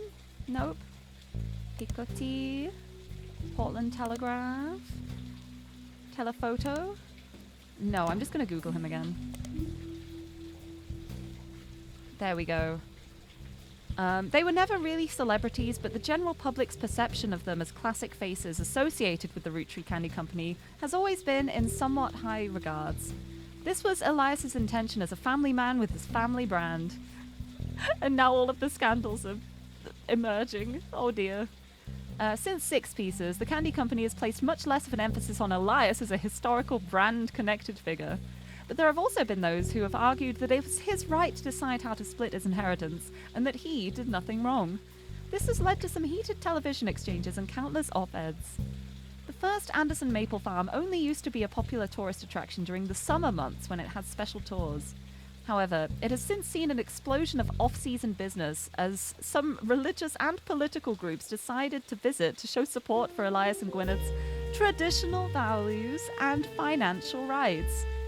This rise in support was in turn followed by pickets from gay rights activists when some particularly inflammatory organizations made their pilgrimages. Oh dear.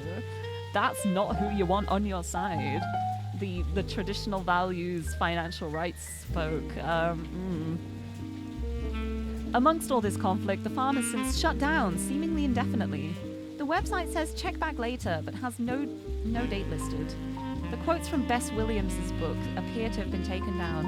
What was Bess Williams' book?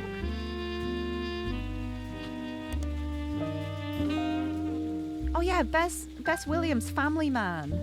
Blatant propaganda about Elias Roottree. It had been all but forgotten until recently when it was re-released during the height of ROOTTREEMANIA. There's a site dedicated to hurricane statistics that also mentions Bess Williams. The Bocadoral Library, not far from where she lived, was partially destroyed in the hurricane. When they rebuilt, they named the non-fiction section after her. The library was expanded again in 1950 and then closed in 1963 when multiple larger libraries opened in the surrounding area that made it redundant. Let's look that up. We got a picture. The Bocadoral Library no longer exists. You find multiple libraries in the area. According to the website for the library system in Miami, the building where it once sat is now the Miami Print Museum. Searching for the Miami Print Museum, you come across their website. It states their hours and a list of exhibits. The building is very small, admission is free, and they only have room for a few different displays.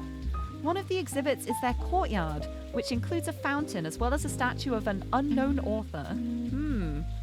The picture has been added to your evidence. Another is a printing press that was used by the Miami Sunday, a now defunct weekly newspaper. Ooh. Okay, has no records that you can find online or in your periodical search. It merged with another periodical and became the Miami Mercury Sunday, which folded after only a year. You find a small website about quirky printing history facts that mentions that the Miami Mercury Sunday was the outcome of merging two smaller failing newspapers. This resulted in one larger failing newspaper, which was only notable to the author because, by combining the names in the way it did, it was tied for the longest title for an American newspaper at the time, with a newspaper in Jefferson, Texas. Jefferson, Texas is a real place with a real newspaper called the Jefferson Jimplecute. As far as you can tell, nobody you've been investigating lives in Texas. Okay, so I just can't get that newspaper. Okay, that's good to know. The last is the original print of Cuba by Cubans, an art book. A book of paintings of Cuba released in 1963. It's credited to Marsha Baban. At first glance, it doesn't seem related to your search in any way. But what if I have a second glance? It might be. It might be related. It's out of print and there are no copies available. Never mind. On second glance, it still doesn't seem related to your search in any way. Okay, I'll take the hint. I'm sorry. You've got to be certain. You've got to make sure. You never know. If you don't double check, that might be the one time when it's really relevant. You never know. Right, what else was here? Miami Print Museum. Yeah, we got the image of that. The fountain of the statue of the unknown author. Let's see what that is. Ooh. According to their site, it is an unknown author. Who that gonna be? That's gonna be relevant. That's gonna be relevant, probably in this tree. Good to know. Good to have. Okay. But yeah, Bess Williams, Family Man. Let's look that up.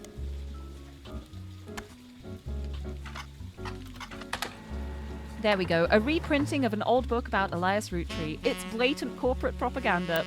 Love it. Are you giving me the photo? Yes, there's the photo. Family Man, the Roottree Legacy. The dictionary defines propaganda as information. Go away. I'm sorry, you're distracting me. There we go. The dictionary defines propaganda as information, especially of a biased or misleading nature, used to promote or publicize a particular political cause or point of view. But if they were to replace that definition with a picture, it would be a picture of this book. The book tells you nothing new about Elias, and from what you knew of his true feelings towards some of his extended family, you're not sure it tells you anything true about Elias either. The reissue of this book was so lazy that they reused the famous photo of Elias from Business Watch, whose copyright had expired. The best thing it has going for it is that it's only 85 pages long. Incredible. Incredible. We got a lock-in. Yes! Yes, let's go! Here we go. We've got Elias Root Tree, and yeah, we've got all of these. We've got the kids. Booyah. Ooh, hello. Oh, they're together. Hey there, it's us. So I just have to say, the work you're doing here is fantastic. It's Clark and Sam together. They're finally talking to each other. Oh, thank goodness. Thank goodness they've realized they're on the same side. Oh, thank you. I'm doing my best. So fantastic, in fact. Yeah? There goes Clark. Always the bad cop. Go ahead. Things gotten harder. Well, our law firm, Ruby Legal Enterprises, is having trouble keeping up. They're actually begging us to stop submitting new root trees. They said it's getting difficult to verify your progress. That's a little shady. I don't like that. Surely they're being hired to do their job, and they're now like, please stop making us do our job. That's not good. That's not what you want from your legal team. You don't want your legal team to go, oh, this is getting too hard now, so can you stop, like, actually looking into things? That's suspicious. Well, consider that a good thing. I told Clark you'd get results. Heck yeah, I am. Says that like I didn't believe her. Regardless, the bad news is it's going to take 5 potential tree additions before anyone locks in from now on. That's fine. I got it. Good luck. I got And this. keep up the good work. I will do. Thank you. Oh, that's honestly a little suspicious that the legal company's just like, we don't want you looking into this as fast anymore. Like, that makes me want to lock in more. There we go. Yeah, this was all of the original information. Right, what have I gone through here? I've gone through 6 pieces. The Root Tree Rift, Clark, 5Ps, ROOTTREEMANIA. Yeah, I've gone through like the important notable events, I think. I'm making good progress. But yeah, I think it's going to be related to Beth Knox. That's going to be the affair that he had. Right, but also, like, going back on this, there are some on here that have, like, new photo options now. Like, there's one for Zach Morden. There's going to be a new photo of him. And there's also one for Chris Rafferty. Oh, what was his website? He had a website. He had a website. I don't remember what his username was. I don't remember how I found his username.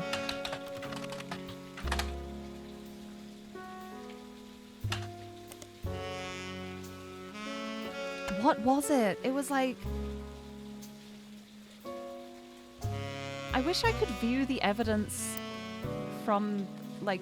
Oh, archived evidence. Oh, I can view the evidence from here. Oh, thank goodness.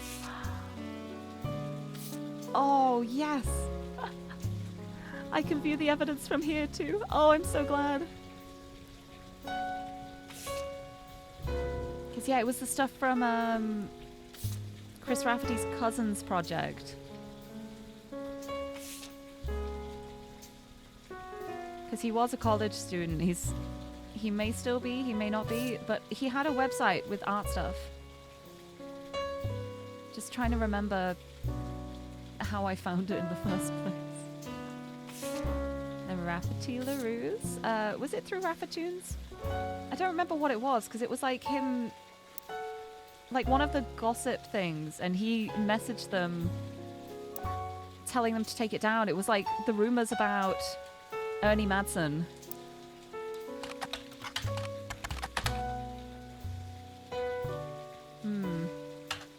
Because there was like, I'm pretty sure it was Ernie Madsen. There were like the rumors about him like actually being murdered.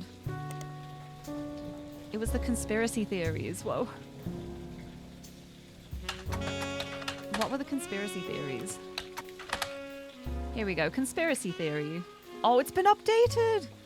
During your initial search, you came across Thomas Overwood's conspiracy page about the root trees.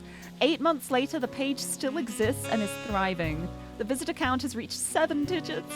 Many older articles have been replaced. It seems that the recent uprising in Roottree news has left Thomas Overwood with a constant stream of events to base new theories on. More than one of his theories involve Roottree deaths being faked. According to Overwood, statistically, when you have this many high-profile people who have died in a family, the odds are that one of them faked their death. It's just math. This newfound focus on death faking seems to coincide with a post mentioning that he's begun believing the "guy's not dead" theory. In his own words, "My eyes have been opened, all of this is beginning to make too much sense." One of his posts details the belief that Ron Roottree is still in charge, Gwyn Roottree's death was faked, and that Clark is only there to throw people off. Apparently, this allowed Ron to travel to France to develop their new candy recipe in secret. Another is about the rapper 5Ps. He can't possibly be a Roottree. One of his first album songs, when he was performing under the devil name, actually mentioned that he wanted to have sex with Raina.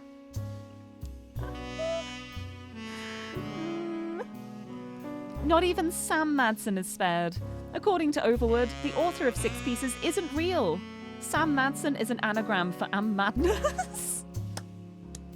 They're purposely leaving hints for us. He claims that by using Six Pieces with Lauren Roottree's book as a one-time pad, he has begun to decrypt a cipher. Most of the cipher has seemed meaningless, but he managed to pick out the words people and vastness and is working on figuring out what it means. Incredible, that's definitely legitimate. There is also a request at the bottom. Next year, 2000, is a leap year, and Overwood is looking for funds and volunteers to catch the Roottrees red-handed in Operation RT-29. He specifically mentions not to volunteer if you've ever drunk Spirit Cola, but doesn't go into why. Oh, incredible. Has this been updated? No, it hasn't been updated. That's fine, that's the same as before. Has the Spirit Cola one been updated? Nope. Nice. Amazing. Very legitimate. Let me show me the older page. Here, Chris Raff 75. There, I knew it was on this. I knew it was this. Yes, I remembered. Also, Tim, hello. Thank you for the 8, Jim. Dude. Welcome in. I knew it was on here. I remembered it. There, the proof that he had a heart condition. Here's his website. It's been updated. Chris Rafferty's Prodigy site seems to have been discovered by the masses. Gone are the art pictures of his cousins. Instead, it's a list of questions that people keep emailing him. The most relevant ones are the following. Are you the son of Clark Rafferty? Yes, but I didn't grow up with him. I remember him from when I was a little kid, but I moved away with my mom when I was very young. We left Pennsylvania and moved back home to Virginia. We lived there with Pete, my stepdad. My dad and I spoke a few times when I found his phone number on a check he sent us in the mail when I was 15. He was happy to hear from me, and now he calls me once a month and came to visit me at college. Oh, yay! He tells me about things I don't remember and people like Guy Hudson and Ernie Madsen. My dad and I get along, but obviously we aren't very close. Did you ever meet the Roottrees? I used to know the Roottrees, but never the sisters. I was in the office sometimes when I was a kid, and I definitely met Guy Hudson before he died, but I don't remember. My memory is weird. It's hard to know what I actually remember and what I only think I do because I have pictures. For example, I have a photo from when I was 5 and in the office with my dad and Guy was there. I made myself sick by eating chocolate and some woman who I don't know cleaned my face. I don't know if my memories of that come from the picture or not. The photo's been added to your evidence. It's a picture with Guy and some woman. That's so perfect. That's so perfect, because he was born in 75, so if he was like a kid, this would have been in 1980. Perfect timing for something here.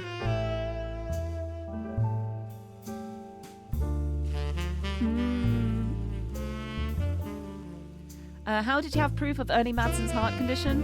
I knew Ernie had a heart problem because my dad told me on one of our phone calls.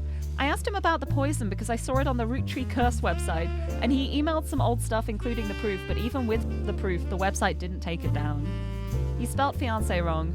I'm not good at spelling or writing. I'm good at painting and other art. I'm going to school to learn how to edit movies. I want to make cartoons someday. Lulu is much better at spelling. Aw, that's kind of mean to just email him and just be like, actually you spelled things wrong. Like, you can tell he's trying his best here. Because there are a lot of like typos and stuff, but also this is his website. He can do whatever he wants. Right, what did I want to look up? Yeah, the picture. Let's have a look at this picture then. Chris Rafferty in the office. What a photo. I like the bucket. Just like, if you're gonna throw up, do it in here, please. God, he's so smarmy. He's so smarmy. Ugh. There we go. Another Guy Hudson. We've got a picture of Clark before he lost his hair. We got a picture of Chris as a little baba. And also... Who's this? Who could this possibly be? Right, so this would be from 1980. Because if Chris was born in 75, because he's got 75 in his username, and he was 5 years old, this would be 1980. Let's go see. Who was staff in 1980? Beep, beep, beep, beep, beep. Susan Ford was the office staff. Oh my goodness, that's Susan. Because it was in the office. In the office, we finally got the Susan picture. I didn't expect to get that through Chris Rafferty. Oh my god, okay. We got her. We got her. Ah! Oh my goodness. Ah! Yay! Oh, this is great. Oh, perfect. Right, who else was there who has like new photos? Zach Morden. Let's start looking into this too.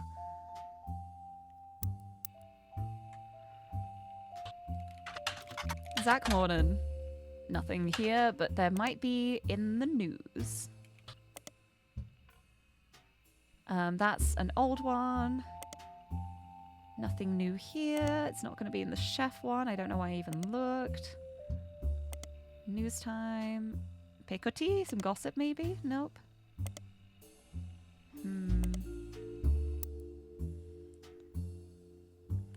It's got to be something about Zach Morden.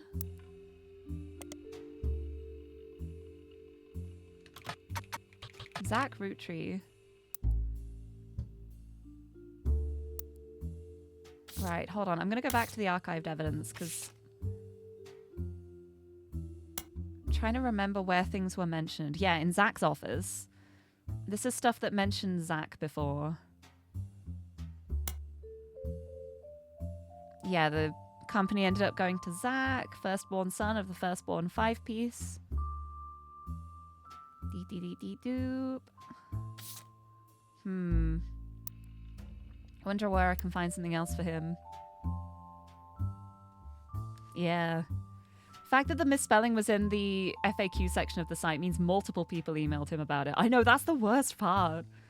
Can you imagine, like, you just make your own little personal site for your art, and then suddenly you're, like, thrust into the limelight. You get, like, 500 emails being like, you spelled fiancé wrong. I would be so mad, honestly. Like, that's so rude of them. He's doing his best. Right, what else is there? Oh, hold on. What was the name of her band again? I wonder if anyone's been able to dig anything up about those in the last however long. Let's look her up. I forgot what the band was called. What was the song called? It was like something about beef. I don't remember. It was like Beef Baby or something. Wait, I can check in the evidence. Here. The Floozies. Have we got any information about the Floozies now? No, okay. Beef Baby. Oh, is there anything about the album maybe? No. Beef Baby.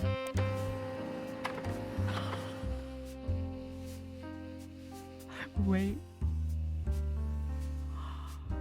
Are you kidding me? Are you...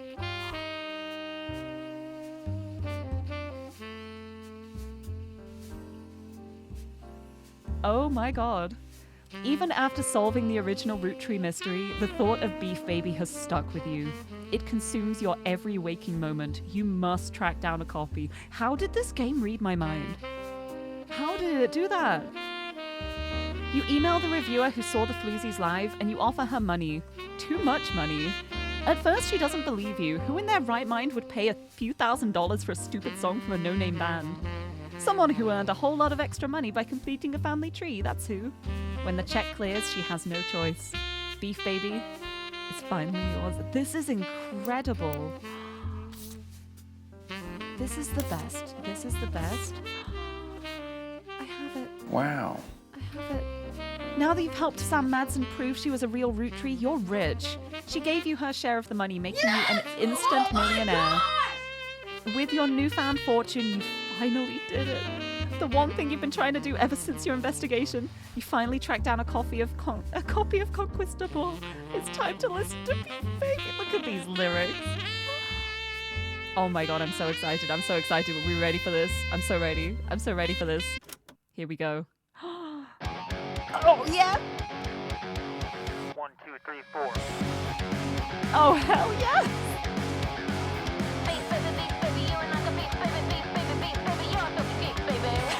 This is so good! This is so good! I'm not blind to your trying to cut in. That's my price you've been eyeing. You thought you could win. You can quit all your crying. This is so good! All the lies you've been lying. Now it's come to this. You thought that we'd stay friends forever, but that ends tonight. This is... I'm so happy right now. Beef baby, you're like a beef baby, beef baby, beef baby, you're a fucking beef baby. This is so good. I love this. Beef baby, you better believe it, beef baby, you're like a beef baby. Oh, I love this. Incredible. Amazing. Amazing. I can't wait for this part. The victim's side and try to make him care. Claimed your ostracized like something to repair. Stole my style, tried to bleach and dye your hair. Got him wasted. Even wore my underwear. Whoa! Suffocating, still near you never been. Why do you think that you have no friends? Why do you think that you have no friends? Why do you think that you have no friends? 'Cause every time you fish I'm so happy right now. This is everything to me. beef baby, you and I got beef baby, beef baby, you and I got beef baby, beef baby, beef baby, Beef baby! Yeah! Oh my god. Oh my god. That was worth every $1,000 I paid for it. I am so happy right now. That was so good. I wish I could just have that as my background music now. No, actually I don't, because if I had that as the background music, I would not get any work done. I would just be distracted by it constantly. But I am so happy right now. You and I got beef, baby! Thank you for the haiku redeem! A haiku about Beef Baby. It's been on my mind constantly since the first game. Now Beef Baby's mine.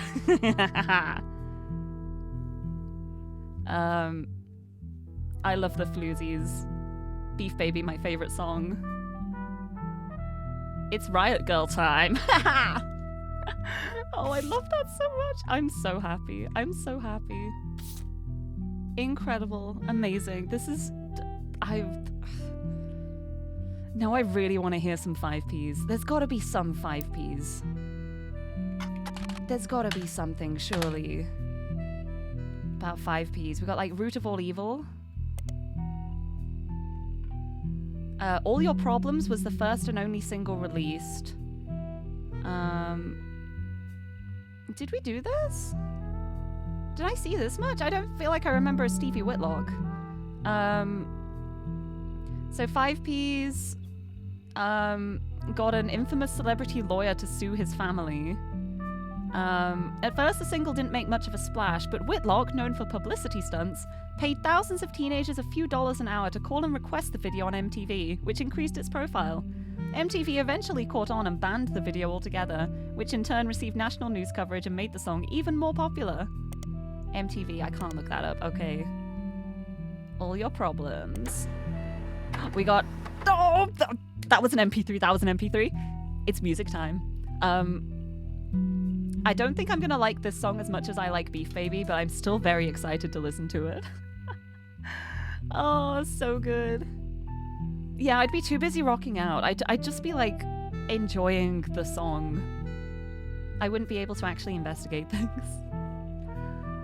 Ooh, this track is the only new song on the album. The subject matter of the song is the hypocrisy of those that claim money is evil. He points out that only people who think money is evil are those that have it, those that can afford not to be greedy. In the song, 5Ps triumphantly talks about taking the Root Tree's wealth due to it being his birthright and giving it to those who need it most. You find a copy of the song on a suspicious-looking website and download it for your records. Am I gonna, like, get a virus on my computer now? Look at this. Look at that cover. This is the only single from 5Ps' album, Root of All Evil. It received some airplay but didn't make a big splash critically or commercially. Still, it's kind of catchy. Alright, let's listen to it then. Attention, attention, root trees. Will the real Slim Shady please stand up? Real world. You know, the place you ain't ever lived in. You say money is the root of all your problems. Root of all your Man, problems. y'all are hypocrites, sitting back in your massive estates, built from the cash that your ancestors gave you, acting like you somehow deserve it, based on your family's creations. Yo, but looky here, sonny, don't you come for our money, or you might burn bright in hellfire someday, like that Madsen chick and her two dads. My pappy's cleansing trust should keep you away. Yo, it's disturbing, catching a sermon Wow. from a geezer who's never known hurt, but blurts out these claims that somehow we're sinners cause we didn't earn it. When all of your worth it came free with your name, you expect me to treat your lectures on greed as some expert creed from he without blame. How about instead I turn my other cheeks and spread them? When you give me a kiss, you'll know just where to aim. Oh my god. Say money is the root of all your problems. Let me take those problems away. Incredible.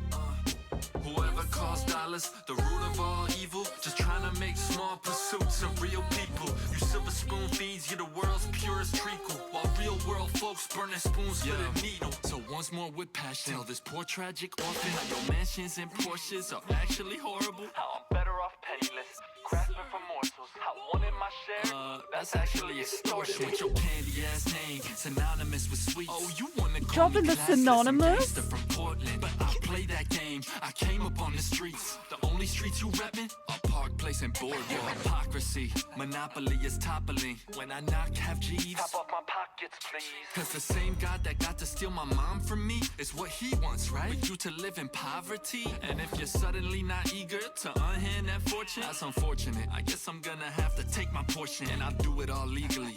Class action, courtroom, decorum. I'm way past your fancy ass dormant. You say This is actually better than I expected it to be, I must admit. I thought it was going to be so bad, but actually it's kind of catchy. Bring the choir in. You say money is the root of all your problems. Let me take those problems away. You say money is the root of all your problems. Let me take those problems away. It's actually really catchy. I hate Whoever this. calls dollars the root of all evil, just trying to make small pursuits of real people. You silver spoon feeds you the world's purest treacle, while real world folks burn their spoons for the needle. Whoever calls dollars the root of all evil, just trying to make small pursuits of real people. You silver spoon feeds you the world's purest treacle, while real world folks burn their Of all your problems. Oh, and we got the fade out too. Incredible. Phenomenal. That was so much better than I thought it was going to be. I thought it was going to be dire. I thought it was going to be so bad. It was actually all right. Incredible. Incredible. Is there any more music I can get? Probably not. Maybe. No, I think there has to be. Because I'm pretty sure there's an achievement. No, I got the achievement for listening to all musical evidence. That's it. I locked in all of the music. Okay. I got an achievement. Achievement, listen to all musical evidence. That was so worth it. That's so good. Oh, amazing. I'm so happy about Beef Baby. I can play it in the background. Here we go. Here we go. We're having one more Beef Baby while I look up things. This is going to be so distracting. I don't even care. Beef baby, beef baby, beef baby, you and I got beef baby. Oh yeah. I love this. Let's look up Stevie Whitlock while we listen to Beef Baby. Perfect. No, I can't work while I'm listening to this. You can quit your crying. We're no longer kids. All our lives we've been lying. Now it's time to this. We thought that we'd stay friends forever, but that ends tonight. I love this. I love this game. Beef baby, you're not a beef baby, you're a filthy beef baby. Beef baby, better believe it, beef baby, you're not a beef baby.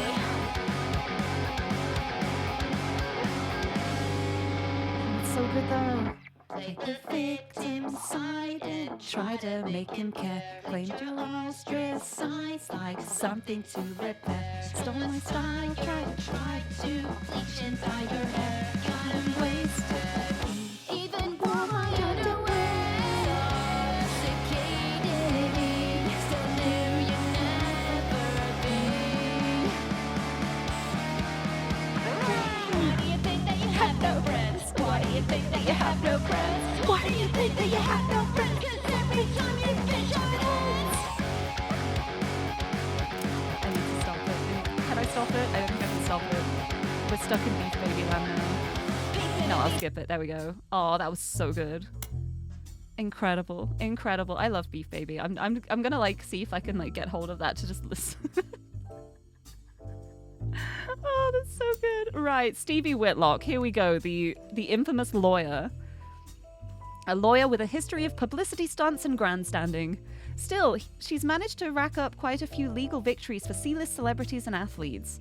She became famous in the mid-1980s after successfully suing a multinational sandwich company whose 12-inch subs were actually an average of 11.5 inches long.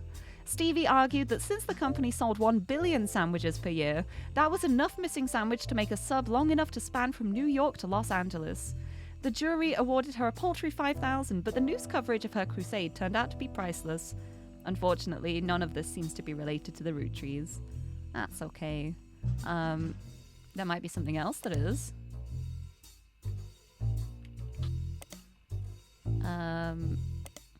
Oh, maybe like Picotti, the gossip magazine. No. No, maybe not. Maybe there isn't anything. Bet it's still worth a little look. How about Team Blast? Telephoto. I want to look up 5Ps and Team Blast again. Oops. I can't type. There we go. Can I look up Hunky Hotties? There's nothing there. Okay. Yep. Yep. Yep. Because that was 17 magazines. The Dirty Davy.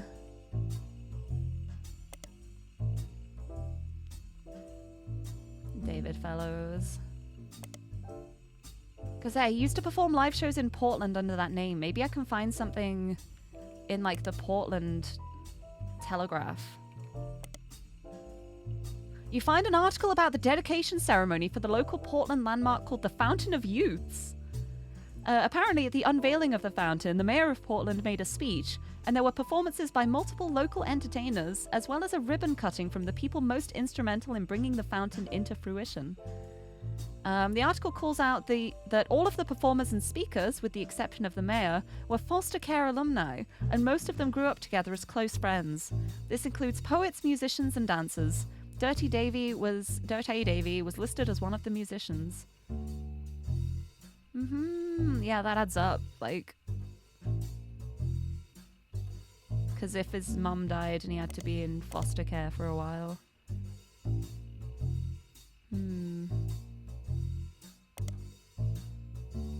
Felix Fellows.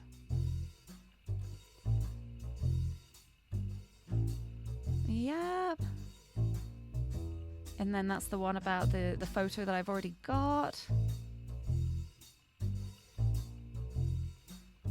Okay. What am I even looking for now? I don't know. It's on the OST. Oh, perfect. Yes. I'm going to listen to Beef Baby. You and I got Beef Baby. The amount of care put in this game with all the side unrelated stories is truly astounding. It's so wonderful.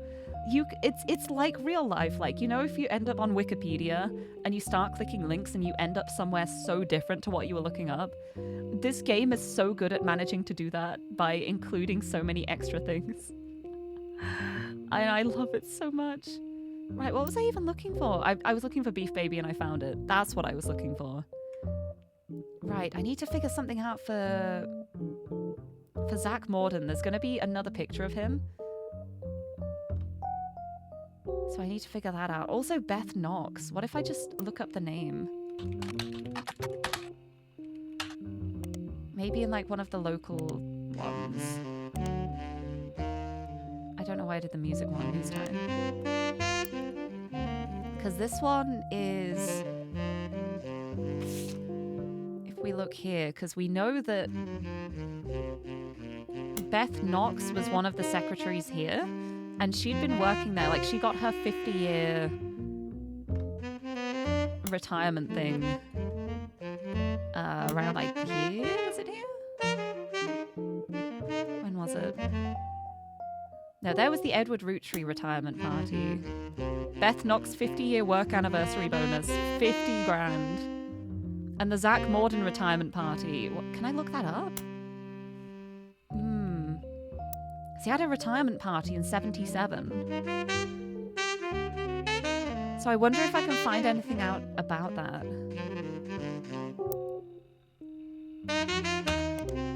Like maybe in one of the periodicals. If I just search retirement, I don't think it's going to come up with anything, is it? If I could find out something about the retirement party, that would be really cool. This is so distracting. Stop it. Stop it. Thank you. There.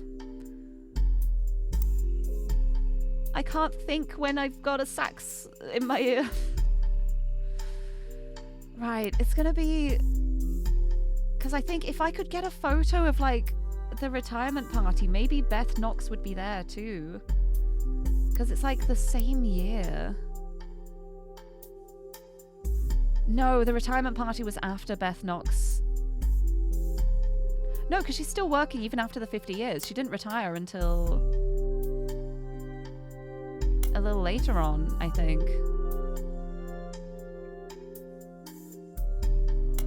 Did she retire? Did she retire? Did she get fired? Secretaries. Yeah, because she's still employed here. Is it here? No, 77, no longer employed by Roottree. So she might have been at the retirement party still. Very possibly.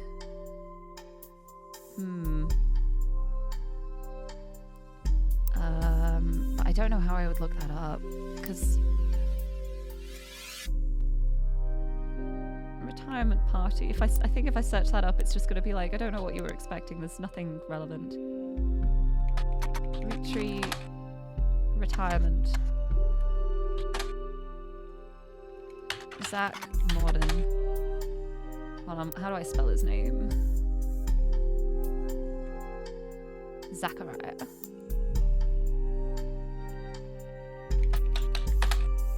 Nothing? There's... How is there nothing? Here we go. Oh, it's still an old one. It's only an old one. There's no recent stuff about him. There's no updated stuff.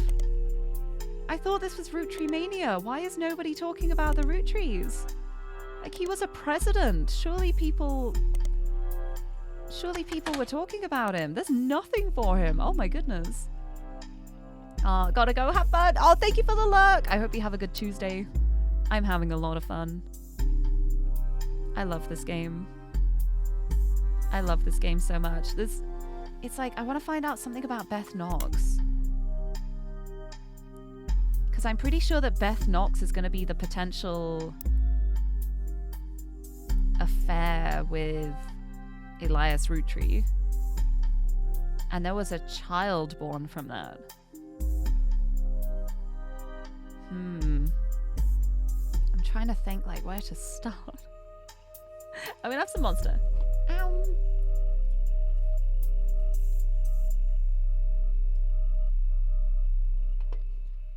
Right, where did I find out about the affair thing? Hold on. It was one of the books, question mark, I think. Oh, was it the 6 Pieces? Yeah, this was just Sam being like, yeah, not a fan of Guy Hudson.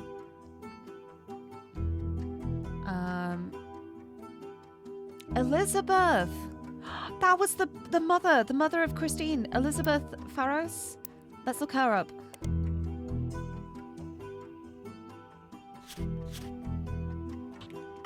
Elizabeth Farrow. Nothing? Maybe like Liz Farrow? Beth Farrow?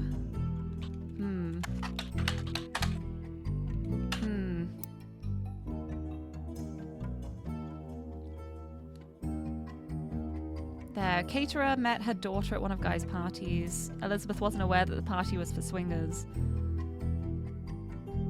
Her daughter showed up with Guy and didn't seem comfortable switching partners. So one of the farm supervisors. So was it literally from the Rootwood farm? Like working on the farm? Hold on. I'll close you. Does this have the farm staff as well? Yeah, farm and manufacturing. Elizabeth Farrow. Yeah, there. The farm supervisor.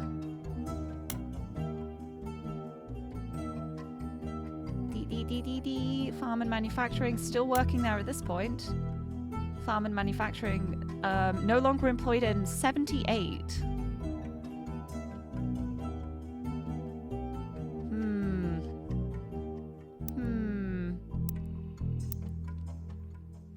Okay. So yeah, Christine's mother is called Elizabeth. And Elizabeth's daughter was Guy's secretary, who she slept with and got pregnant. And then the caterer at the restaurant was the one who covered that up. Yep. Said that he bribed at least one politician to open a factory in Brazil. Yep, we know about that. Spending time and money on unofficial business. Sleeping with people rather than in meetings. And then here, Elias may have cheated on Gwyneth. Always got the impression that Gwyneth was able to coerce Elias into allowing Sam back using some kind of leverage. Sam also says her son Ernie once asked who's Beth because he overheard them yelling about someone with that name. Elias once had a secretary named Elizabeth, but she never met her. And that would be the Beth Knox. So how old would she be? Let me try and work out some ages here. Because Beth Knox had the 50-year work anniversary bonus here. So if we presume that she was hired like when she turned 18, then she'd be like 68 at this point. So that'd be like 1908 being born? Ish. 1908, maybe less. 1908. 18. She'd be 13. at this point. Okay, no, it wouldn't be Beth Knox. I don't think it'd be Beth Knox here. She'd be too young at this point. Unless Beth Knox was the child. Who's Beth?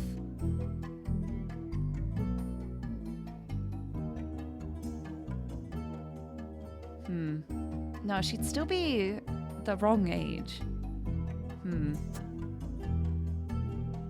Who's Beth?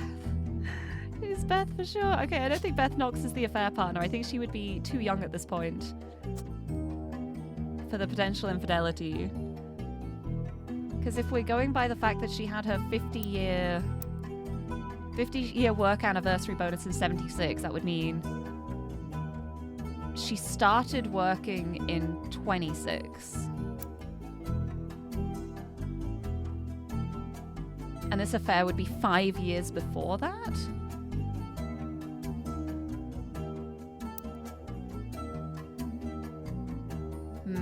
Yeah, she wouldn't have been working there at this point. Don't know who else would be though. But where's the book? There it is. It's the first thing. So it often loudly argued. Her son once asked, "Who's Beth?" Elias once had a secretary named Elizabeth, but she never met her. So this is going to be before all of the staff on here, because nobody else had like a 50th anniversary and stuff. This is going to be like a way earlier secretary. How can I find records that early on? So many Elizabeths. Are there any other names that have been like relevant with Elias? It's so hard to find information from 1921 because it's so far back.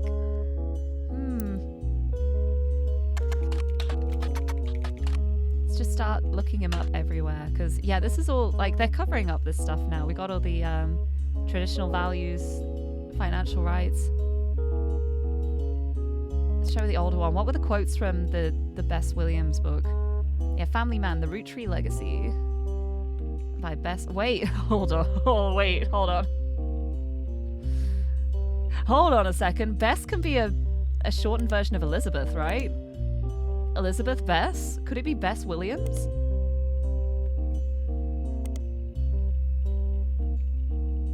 Because the reprinting was just like Family Man without the title. Could it be? Because it would make a lot of sense that she's saying so many like nice things about him if she literally like slept with him. Maybe it's Bess Williams.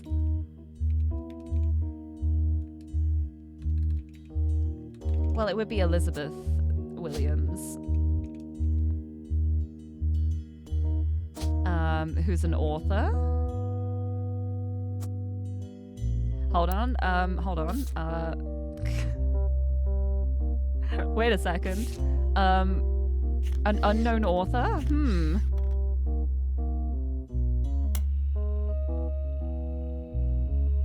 What is this? Statue of an unknown author. The Miami Sunday is like out of print and stuff. Miami Print Museum. Because how did I find the stuff about the library in the first place? Was it the Fountain of Youths? No, let me look up the Fountain of Youths as well. Foster Fountain. A fountain found in a small park in Portland. This is another tangent again. I'm just like... I'm off the rails, baby. Haha. A website for Portland's Parks and Recreation mentions under a trivia section that the Fountain of Youths was originally conceived by Ruby Spratt, an alumni of the foster care system. As more businesses signed on as sponsors, it grew in scope, even beyond Spratt's original hopes. Wait a second. I thought Ruby Spratt was like unrelated to everything.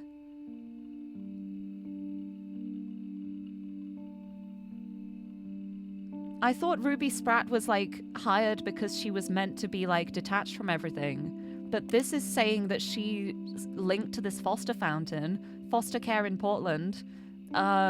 She's got ulterior motives if she knows 5Ps. Like, there's a link there. She already knows 5Ps. She's not unrelated. Is she getting... Did she, like, hire herself on to make sure that 5P's got the inheritance, and now that that has been confirmed, she doesn't want to do any more work, and that's why the legal company's telling me to stop?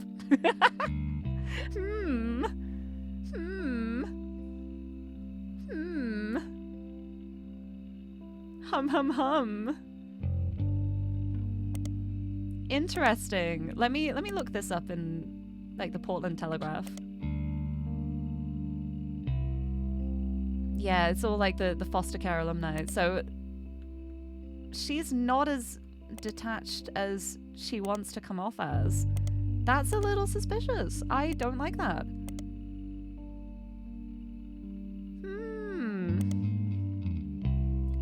Extremely suspicious. Aha. Oh, but she studied at Mid-Eastern University too. Have I looked her up in the Heterold? Yes, I did, because it was the thing about the wealth inequality. Yeah, I saw that, because it was talking about how money is evil and stuff. Or, like, wealth inequality is bad, which makes sense. Oh my goodness, this is interesting. There, Ruby Legal Enterprises. Clark and Ruby were interviewed.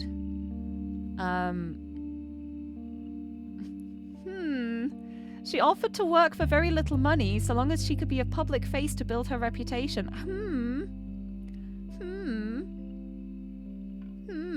And wants to make modifications to the trust.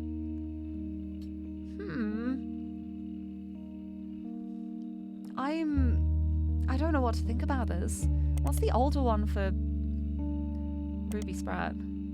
It's just a thing about the Clanset Trust.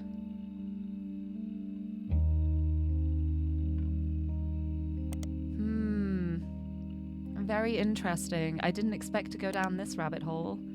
I was looking at Bess Williams. Let me look her up.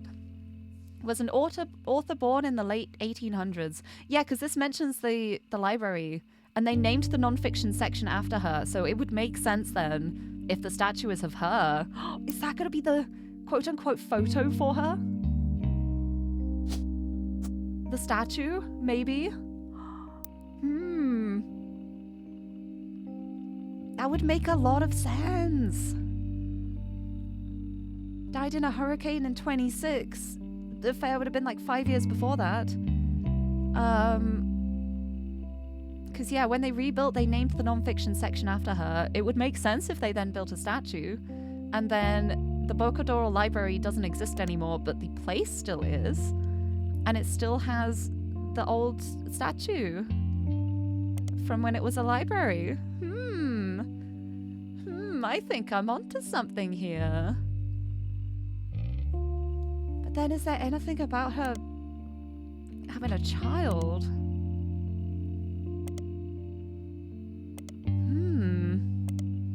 I'm gonna look up everything. Picotea, Portland Telegraph. It's not gonna be in any of those. Telephoto Team Blast. I don't know. That does make sense, though. I think.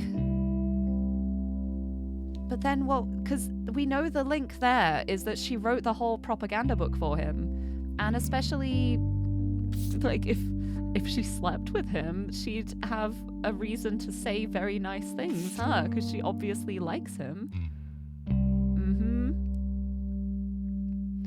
Right, can I look up the old version of the same book? Because I'm pretty sure I had it as evidence here as well. Did I have it here? Or maybe I didn't, because, show text items. No, archived. Well, there's the here formed the Root Tree Candy Company. Having children here. 5 Pieces was rolled out in 26, but this would have been an affair for 21. Invented 5 Pieces in 22. Based on the initials of his 5 children, 1 flavor per child. What if he had another child? What were the... I think I need to look into like 5 Pieces flavors. Sweet History of Candy by Charles Lee. Let me... Because there's the volume 2. There's the volume 1. Through to the year 1924.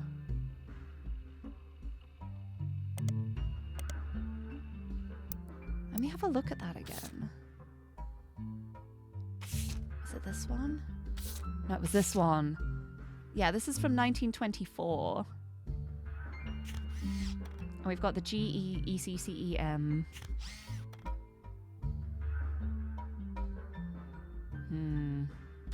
No, that's still just these root trees. That's when was Margalite born?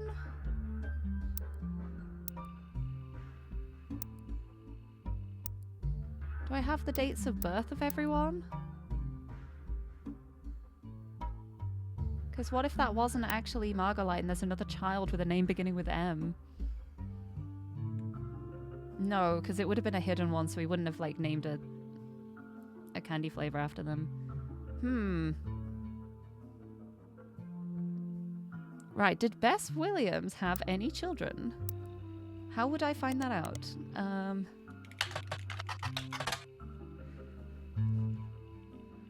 Yeah. Because it's just about the hurricane statistics now. Are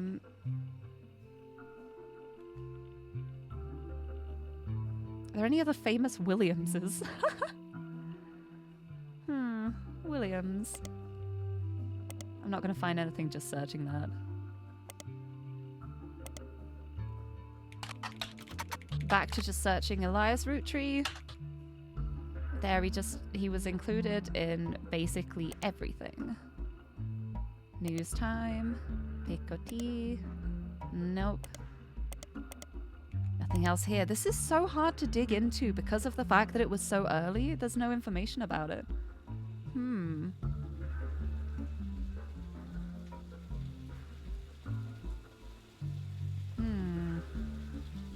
Yeah, show me the older version. It's had the quote from Bess Williams. To say they're biased is a massive understatement. I want to see the quotes.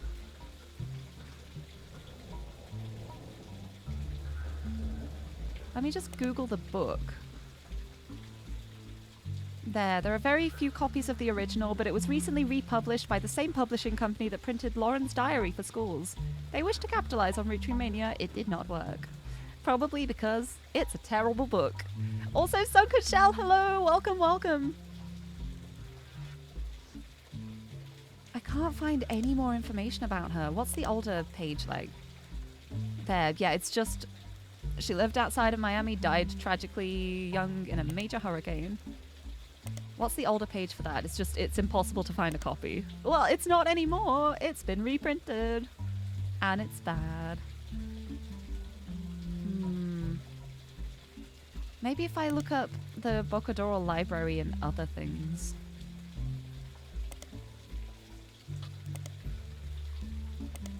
Like anything about the other magazines? Anything maybe? Any photos maybe? Maybe not? Who knows? Right, I still don't have a picture of Christy. I feel like if I can find Elizabeth and Christine together, there'd be a way to like get a photo from that. I just don't know how. Ah! I need a picture of Sonia and Edson as well still. Where would I find that? I get current evidence. Right, because I've made so much progress with other things. It's just... Yeah, that was the Clementines. That's all like this branch. Yeah, that's not related to Guy Hudson for once.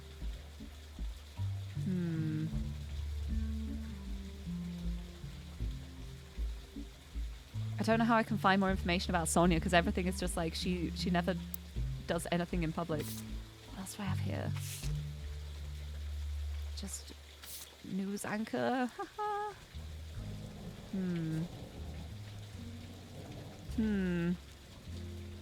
But hello, welcome in. Happy Tuesday. I hope you're doing well.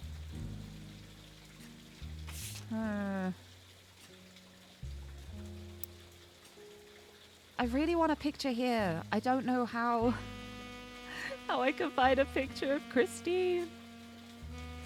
How can I find a picture of you? Where are you?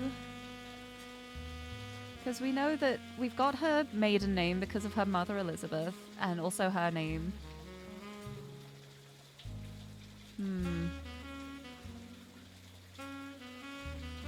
Right, because considering the time of this, I think it's going to be like related to wherever this is. Where this picture is, because this is like, it's going to be like when Zach stopped being president and handed like presidency over to Guy Hudson.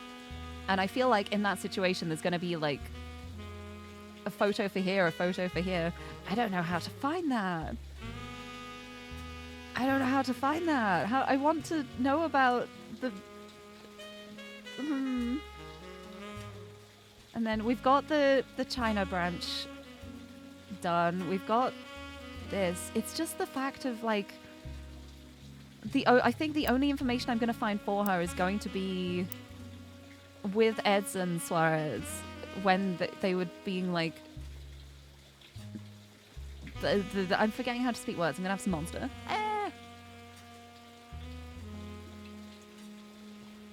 What am I missing to get these? Right, because I'm pretty sure that's a lock-in. Hopefully that's a lock-in. I could be very wrong. There's a lot of this branch because this was very early on, so it's had time to... The family tree has grown a little bit. This can be a lock-in if I get a photo. This can be a lock-in if I get a photo. I'm so close. I'm so close. I know this is right because I've locked in these parts. I just need a picture of her. How can I find a picture of her?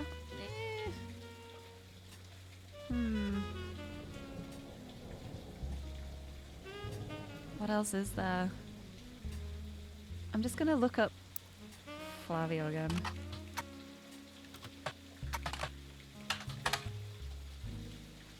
Are you in Team Blast? Yeah, that was just the Ashley York one. Starlet, nothing. Silver Screen, nothing. Portland Telegraph, nothing. Picotine, nothing. News Time, nothing.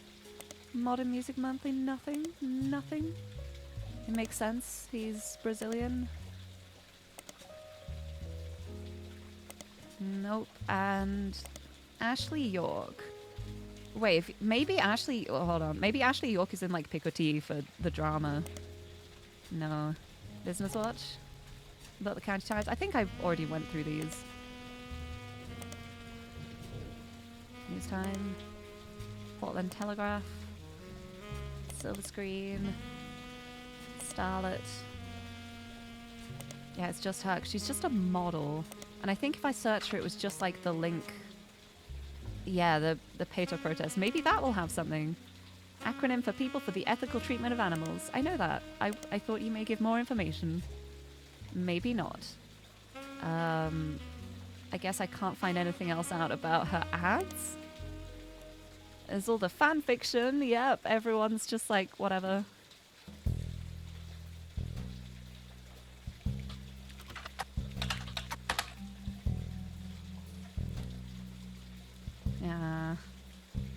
Yeah, Ashley York captured by pirates. Oh. What if I search reptile ninjas? Nothing. Oh, that's disappointing. I thought that would have something for sure. I need more sips. It's getting really tricky now. It's getting to the part where I need to, like, nail down my searches. I don't even know what direction to go in. Like, I need the photos. I need to do more of this. I don't even know where to start looking over here. Let me go back to the 60s. Over here. Maybe I look up more about Gwyneth. Or maybe I look up more about Ernie.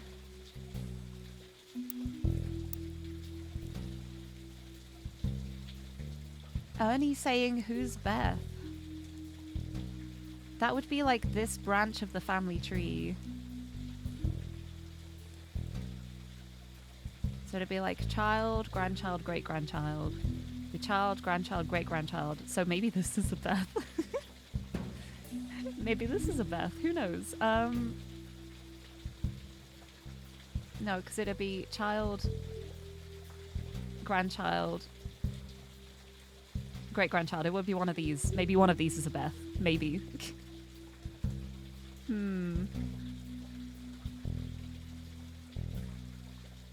I don't know what else I could even look for. Right, because I've looked up quite a few books, but would any of them be updated from the last time I looked? What were the other books I looked at? Was the printout ones? Was there there wasn't a volume 3, right? No. Just 1 and 2. What if I just search Charles Lee on the internet? Nothing. Okay.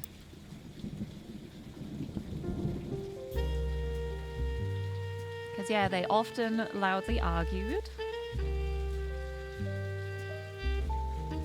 about another woman. Right, let's look up Gwyneth Roottree. Gwyneth Roottree. Yeah, this is a new page. Oh, it's the same one. It's the combination page. I want more information just about her. Anderson Maple Farm. This is still just the exact same thing. What if I search for gay rights? Nothing. Okay. I wanted that to be something. It's okay. Let's have a look for Gwyneth Roottree. There. She often attended social events with her husband, but she's not mentioned except in that context. Okay.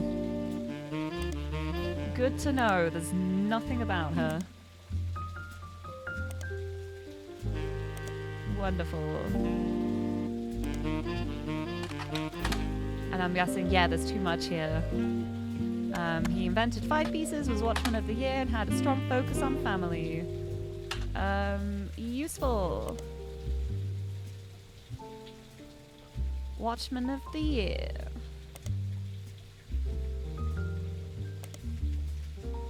There, every 10 years they publish the full list again. But there's only the 2 root trees. Yep, you're in Watchman of the Year. But it's all... these are all just old articles. There's nothing new. Where are people dropping the new gossip?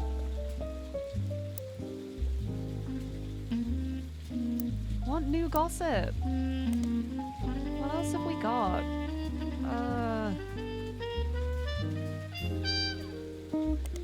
It feels so wild that there's like nothing for this.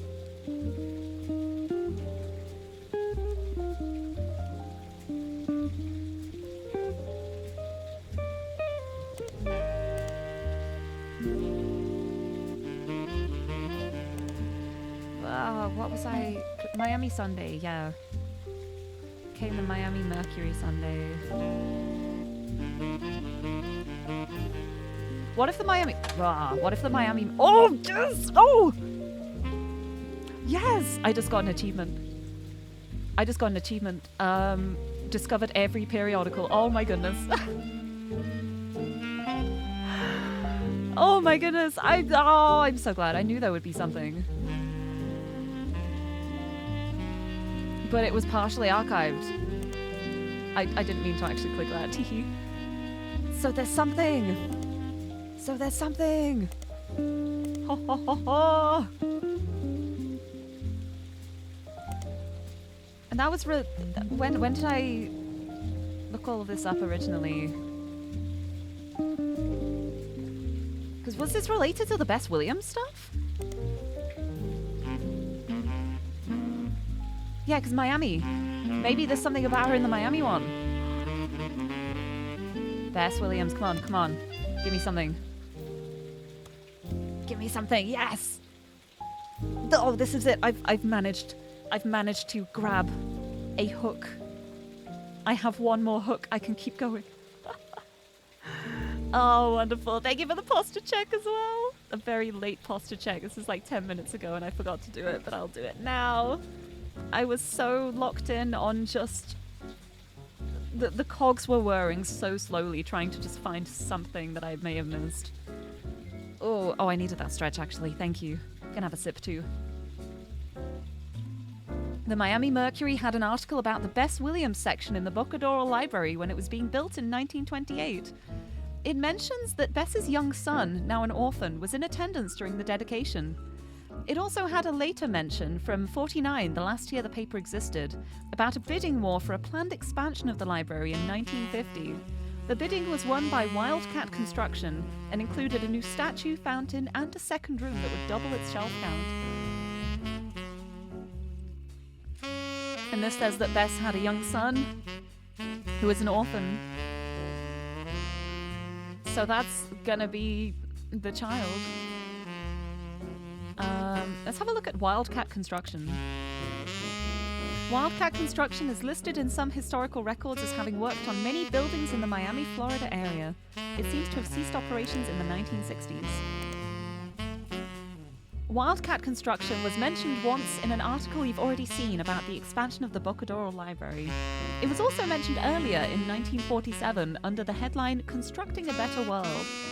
Frank Wildcat Williams left Florida in 1941 a construction worker and returned a hero. He won the Navy Cross for his bravery and sacrifice, having carried a fellow soldier to safety under heavy Nazi fire. Now he and his wife Ophelia are carrying his fellow soldiers through tough times at home. Wildcat Construction is Frank's company, focused on creating opportunities for soldiers finding difficulty getting back to normal. Ophelia has handled outreach to the wives of local veterans, who are often able to provide insight into their husbands' needs and conditions. She has, through such outreach, found 13 veterans of the war to serve as Frank's employees. The community support has been unendingly and overwhelmingly positive. It has gotten to the point where if Frank bids on a project, other companies have decided to step back and let his soldiers handle it. This has become a bit of a sore spot for local politicians and business owners, as the bids are often not as low as they expected. The problem for them is that, essentially, Frank has a selective monopoly, but any attempt to circumvent it has caused an uproar and accusations of being un-American. It's uncertain what will become of Wildcat Construction, but at least for now we're rooting for them. Frank Wildcat Williams. I wonder if that's going to be the child then. Frank Williams.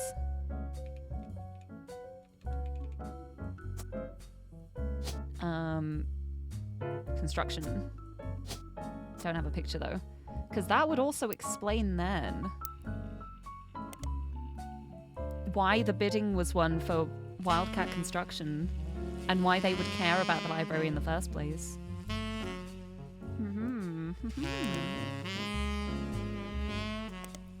Right, yeah, there's not much in here. What about Frank Williams? Frank Williams is far too common of a name to find anything useful online. How about Wildcat Williams? Yeah, that works! Frank Wildcat Williams is listed on a few different military history websites. He was awarded a Navy Cross Medal in World War II, and the story goes that even after being struck in the arm with a bullet, he managed to carry a fellow soldier through enemy territory on his shoulders for over 2 miles. He died in '96, aged 74, in a retirement community in Sweetwater, Florida. An obituary on the website of a local news channel that was written by his surviving family also sheds light on some of his personal life. He grew up an orphan because his family died in a hurricane when he was very young. He could barely remember his mother and had no memory of his father. I'm so right here. After the war, he ran a construction company that mainly hired World War II veterans and did a lot of jobs in and around the greater Miami area. He was a born joker and a shining light to those veterans who needed it most. An anecdote mentions that he used to insist he married his wife Ophelia as a matter of courtesy and convenience. She wouldn't have to change her last name. Oh, she's also a Williams. Oh my goodness. How convenient. Oops, this one. A photo is attached of Frank in his youth juggling hammers in front of one of his construction sites, as he was often known to do. According to the article, he is survived by Ophelia, as well as his daughters Barb and Sharon Williams. Okay, we got names for children too. There we go. Hey! There's a statue in the background too.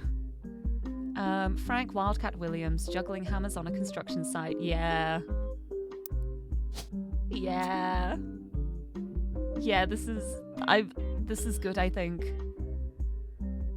Oh, so an adopted child and a biological child. Ooh, that's interesting. Right, let's look up Barb and Sharon Williams then. Sharon Williams? Barb Williams? Hey! Barb Williams is a motivational speaker, and she has a website that explains the services she offers. Her company's address is listed as in Coconut Grove, Florida. The flyer has been added to your evidence. Alright. Barb Williams. Overcoming adversity with Barb Williams. Her story will surprise you, uplift you, then energize you. A lesson that anyone can take something away from. An intimate evening with a truly wonderful message. Book Barb for corporate retreats, church events, or even school assemblies. She can customize her message for any audience. A motivational speaker online. And we've got some more information here too. Nice.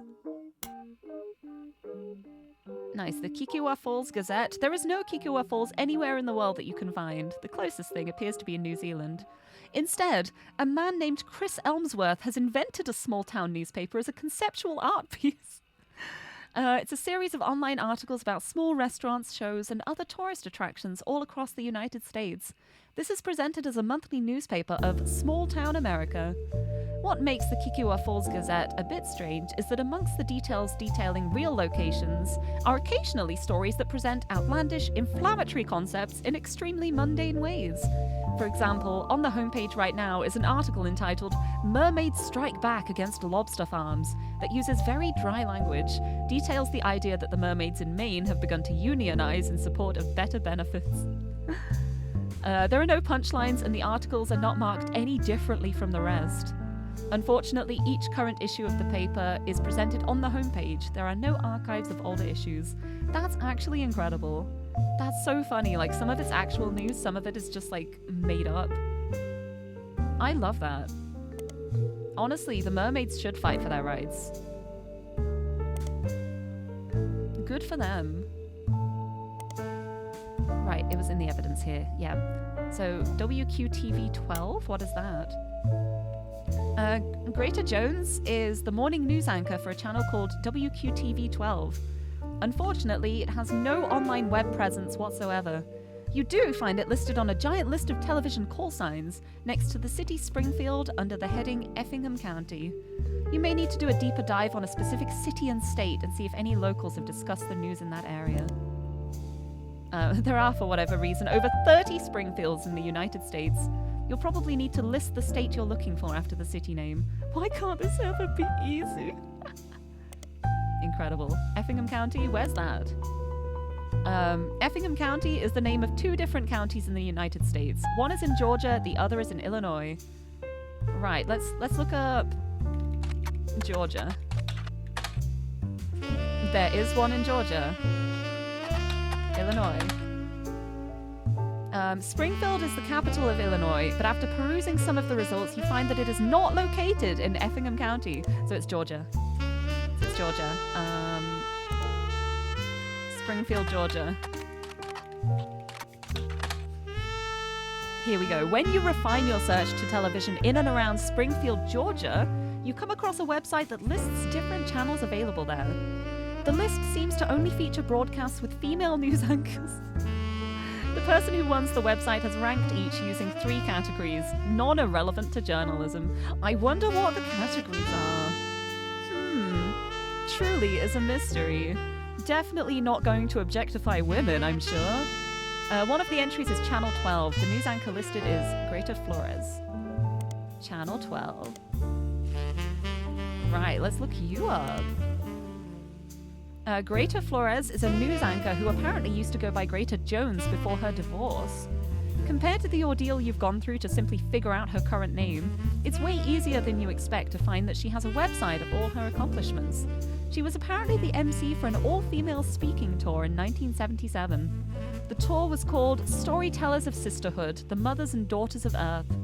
You do a search for it, and it seems some of the stories were compiled into a book simply titled 25 Stories of Sisterhood by Ayla Hale. Let's look that up. 25 Stories of Sisterhood, Beauty Brat, printed off. This is an anthology of stories told on a few different Storytellers of Sisterhood tours. It contains direct transcripts of the most well-received stories told on stage. Ayla Hale is the editor, not the sole author. One of the stories by Barb Williams has been added to your evidence. Oh, we're getting there. The Beauty and the Brat. Barb Williams had the transcript of a story she told on stage published in a book. The first part of her story focuses on two 16-year-old girls. My sister Sherry was a brat. Always sulking, often disobedient, never on time. She borrowed things without asking and even ran away from home only to sneak back the next day like nothing had changed. My daughter Sharon, on the other hand, was a beautiful person. She had excellent marks in school, was intensely artistic and creative, and even volunteered at an animal rescue. She continues to tell stories of the two girls until she shifts the narrative. What was the difference between Sherry, the brat, and Sharon, the beauty? Is it nature, nurture, a better education, different opportunities? The answer is nothing. There was no difference because my sister and my daughter are the same girl. So she had a daughter, probably at a really young age, and her parents adopted her daughter, so they were then sisters. Ah. Barb reveals that her daughter was the result of an unexpected pregnancy when she was only 15. I met a boy at a county fair. Unlike us, he lived in the nice part of town. He went to the good school. To a teenage girl, it felt like a fairy tale. But there were boxes all over his house. He was moving in 3 days. Those 3 days were heaven to me. The final night, he surprised me. He told me he could actually see me again soon. He planned to return to visit his grandparents. I thought I was giving him a reason to keep his promise. I never saw him again, and when I finally got desperate enough to ask around, a friend of a friend told me he hadn't even given me his real last name. Oh. Barb also talks about when she found out she was pregnant. I was convinced my life was over, but my parents, they took charge. I had to live at home and work a part-time job, but they removed the burden of motherhood. I managed to scrape out a degree in English, and as far as my daughter was concerned, I was her much older sister.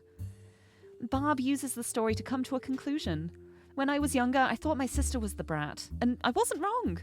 But she ran away from home to work at that animal shelter. She borrowed my clothes for presentations at school, and her creativity allowed her to open up Sherry's hair. It took me far too long to realize the beauty was always there too. In fact, the brat and the beauty exist in all of us. It was my inner brat that kept me blind to the truth. And I'd like to say it's the beauty in me that's finally able to see what I was missing. I implore you to call upon the beauties in yourselves whenever the brat tries to take hold. Wow. That explains why this is so funky. So yeah, they're sisters because she was adopted, but it's actually the child. This is filled in as John Doe. We don't even have a real name. But then we know that this is Barbara Williams, who's a motivational speaker. Is that an option on here? Like speaker? Public speaker, yes. And we have a picture of her. So we've got her, and then we know that this is Sharon. Sharon Williams. And what was it? Hairdresser. Sherry's hair. There's a lot on here. Let me look that up once I've put this in as hairdresser. Ha ha ha. We're making progress. Making progress. Ah. Still don't have the photos for these, but it's okay. We're working on this branch now. Oh, it's working out. She ran away from home to work at an animal shelter. She opened up Sherry's hair. Ah. Right. There's a Sherry's Hair in Orlando. The owner of the business is listed as Sherry... I'm guessing that's a Polish surname? There's a lot of stuff going on here. I don't think this is the right one. This is in Orlando. Sherry has a large van and on weekends can bring the style of Brittany, Christina, or even the Rachel to your door. The About Sherry section is very, very long and presented as one paragraph with multiple run-on sentences and no pictures. You get the sense that if she were to do your hair, she'd be doing a lot of talking. It mentions that her husband Pete was her late husband's college roommate. She and he had never spent any significant time together until she became a widow, and they built a charity together. They left the charity behind because it was growing beyond their ability to run it. She also brags about her kids, Tony, Mark, and Cricket. Her oldest, Tony, seems to get the short end of the stick. His 2 listed accomplishments are that he's the oldest and he's a straight A student. Mark, on the other hand, has multiple baseball accomplishments listed.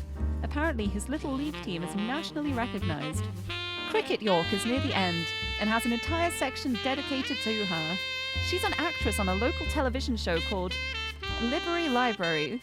And the reason Sherry relocated from Miami to Orlando... No, okay, no, this is relevant. Yeah, I need to skip. It's so distracting. Sherry, in addition to being hireable to come do your do, is a stylist for the show. The passage also mentions that her agent recommended they change her last name to York since it was easier to pronounce. The rest of the section describes how she got the part, but it seems unimportant to your search. That's going to be here then. And we know there's 3 kids here, so that makes sense. So we got Tony, Mark, and Cricket even. So the oldest is Tony. Anthony, maybe? And then we've got Mark as the middle child. I don't know what surname it would be for the kids, so I'm leaving them for the moment. And Cricket York. What a name. Tony, Mark, and Cricket. So... like, the fact that the oldest Tony has only got 2 listed accomplishments, just he's the oldest and a straight A student, maybe that's because of the fact that...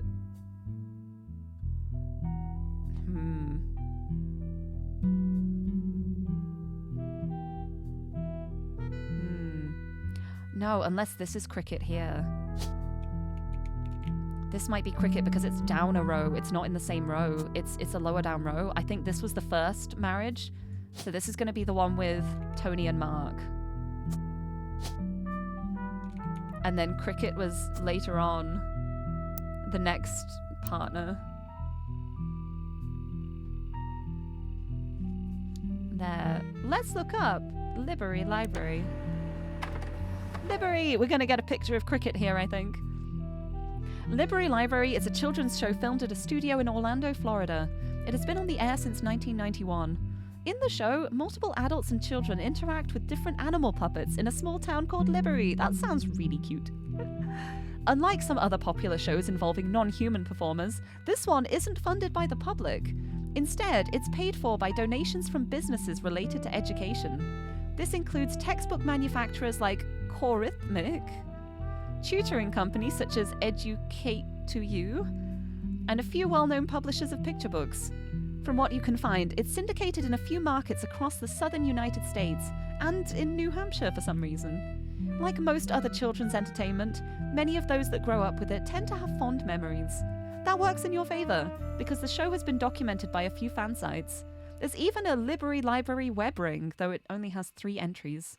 You click through the sites in the ring and find that Cricket York joined the cast in 1997 at the age of 5 and is still listed as a current cast member.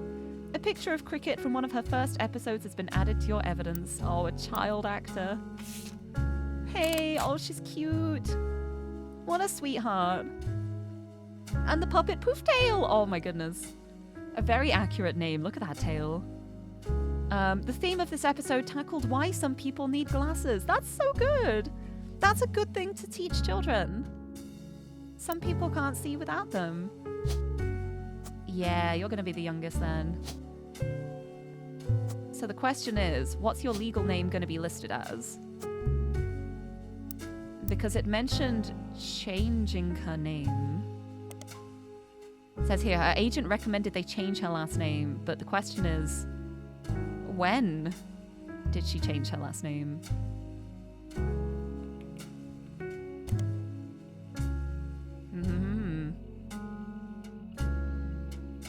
Sherry York.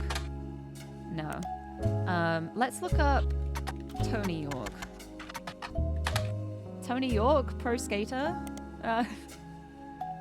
Mark York. What about Mark? Nope. Right, her husband Pete was her late husband's college roommate. So her first husband died, and then she married Pete. So this is going to be the first husband, then this is going to be Pete. Peter.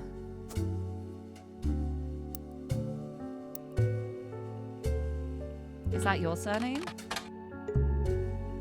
Pete? Peter? Pete? What if I just search the surname? No. Right, let's look up Sherry's hair and other things, maybe? Or Cricket York. What if I look up Cricket York in like one of the acting things? Oh, Teen Blast? Business Watch? County Times? Miami Mercury? I forget like where everything is set now because I don't know places in the US, so I'm just clicking literally everything. To try and just find anything possibly. I need stuff about the other kids. I need to figure out who she married. Right, because this feels like it should be like a distinctive surname to find something for. So her husband Pete was her late husband's college roommate. They built a charity together. Is that going to be the animal charity that was mentioned in thing I've already forgotten here? No, the story. Yeah, because it was like she even volunteered at an animal rescue. Oh, if I search Sharon, maybe. Because Sherry's like the nickname. Sharon York. No. Sharon Williams. No, maybe not. Right, let's look her up. Sherry York. Look her up in everything. Ha ha ha. There's probably something somewhere, right? Hold on. Right, 'cause I didn't get a picture of Sherry, but I do have the Cricket York photo. 'Cause that's Orlando, Florida. Oh, let's look up Corithmetic.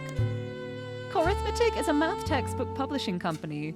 They were in the news last year when a primetime news program did a full comparison of their 4th edition textbooks from '96 and their 5th edition textbooks from '98. Schools were complaining that the two editions seemed remarkably similar, yet Corithmetic was charging almost double for the new edition than they had for the previous one. Oh, it's the same nowadays too.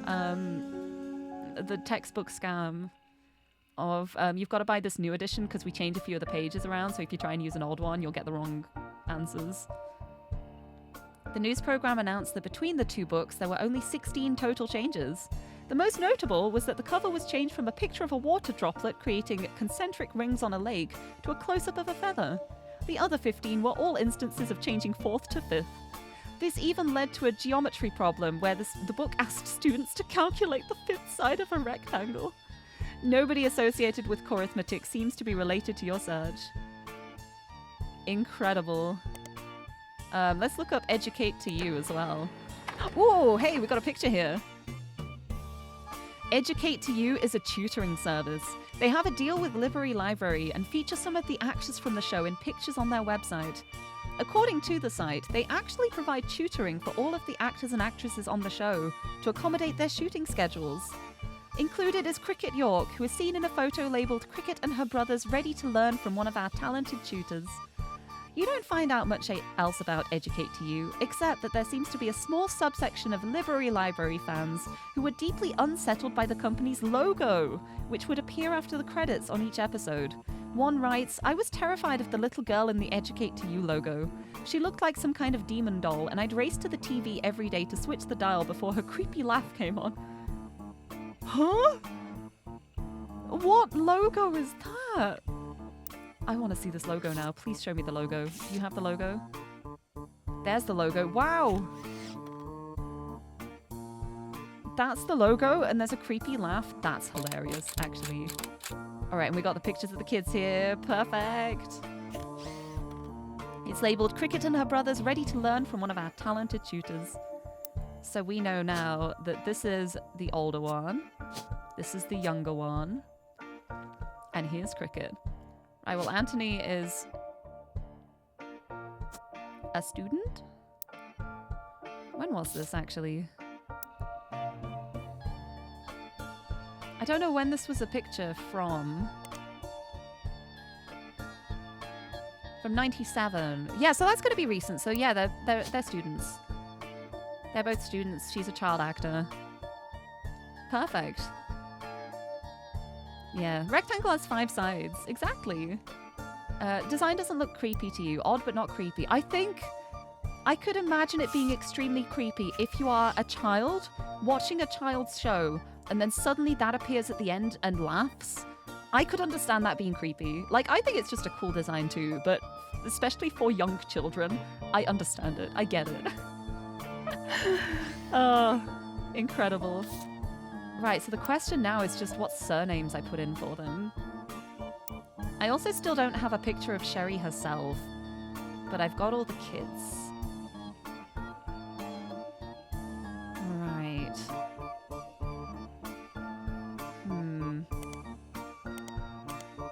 Hold on, where was I looking? Sherry's hair. Yeah, because Mark has multiple baseball accomplishments. Tony is a straight A student. Oh, his Little League team. Oh!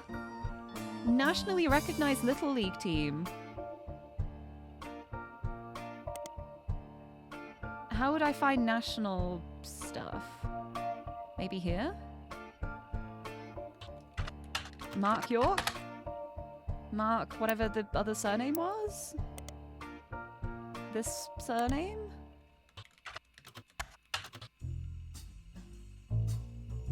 What if I just search Little League? Everywhere. Just give me the Little League. What if I just... What if I look up Little League? Just Google it. What is it? No. Nothing there. Right, because she's an actress. Relocated from Miami to Orlando. So there's probably some Miami information. Sherry's hair. Sherry York. Sherry... This one. Nope.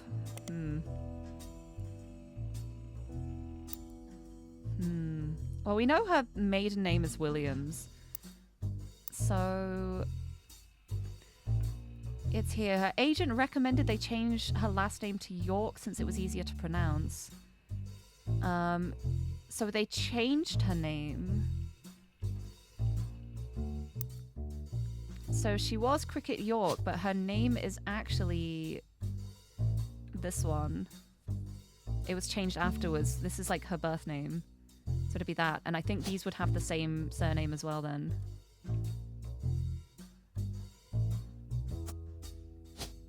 I think that would be correct.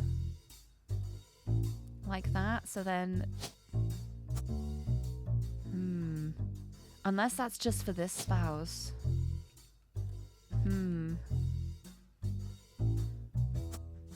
I'm gonna Google that.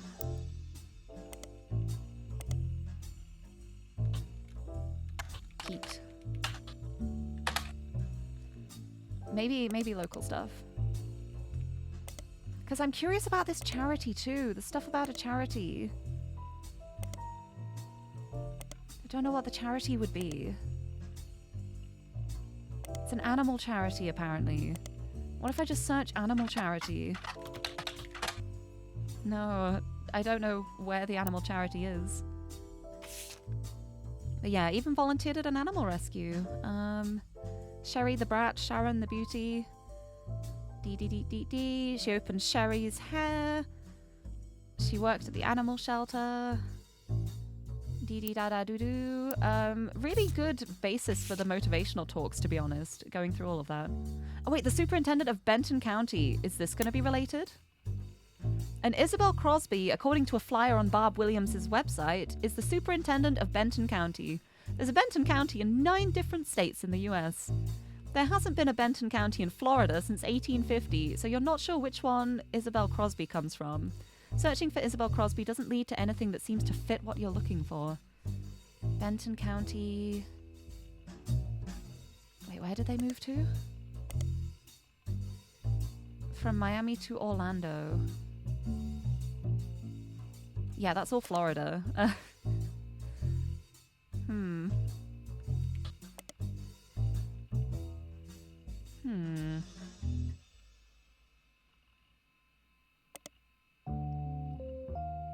That's interesting.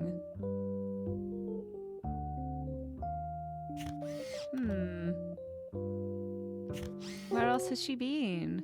Kikoa Falls Gazette is the one that is just not real. Let's look up Chris Elmsworth. No, it's just the same article again.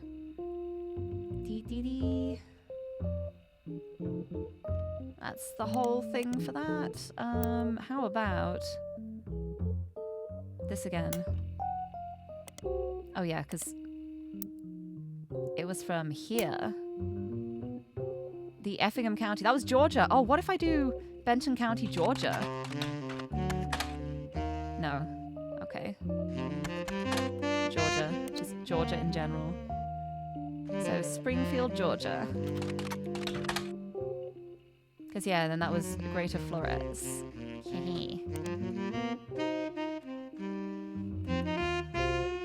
Yeah. Because I looked up the book. I didn't look up the tour, the Storytellers of Sisterhood, the Mothers and Daughters of Earth. Oh, it just goes to the same one. Okay. And that was how I ended up finding that Barb was part of the 25 Stories of Sisterhood. And that's how I got the story. Okay. Okay. Still nothing about Isabel, though. That's kind of interesting. The fact that I can't find her makes me curious. So I'm gonna start looking up the name in everything. Everything I have. I know it's not gonna be in some of these, but... No, not that. Okay. Anything in News Time? Anything in Picardy? Oh, stop it! Stop it, thank you. Just imagine someone like bringing their sax closer and closer to my ear until I finally snap and ask them to stop. It's so loud. Teen Blast, no. Telephoto, no. Right. Oh, actually, there was one other thing that I was thinking of earlier in my head. I kind of want to look up November Root Tree again and see if there's anything new about her now. Because with her being young, there wasn't much, but with the Root Tree Mania, there might be something new. This is like unrelated to any of this. I was just curious if there might be anything. I don't remember what the dance studio was called though. November Dance Studio. No, I don't remember what it was called.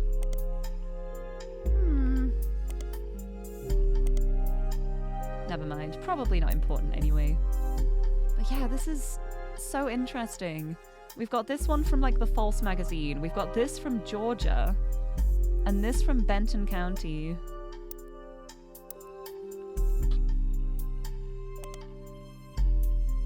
Which I would think may also be Georgia. Georgia. Isabel Crosby, Georgia. Maybe not important. It's only the thing on Barb's website. That's the only thing there is. Her company's address is listed as Coconut Grove, Florida. Let's look that up. Coconut Grove? Nothing.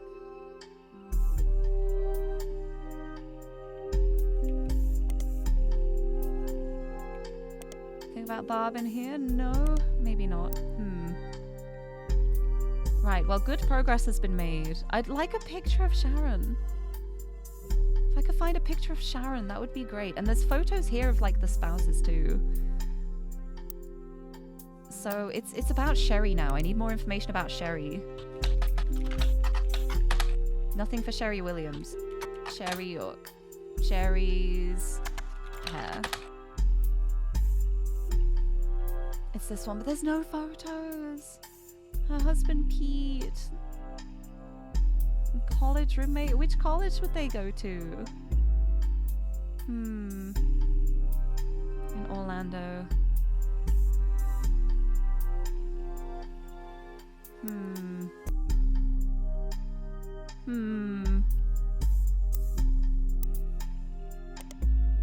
Unless I look in the header, No, that's that's Mid-Eastern University. Is that going to be the right one? Oh, I've already forgotten the surname again. There we go.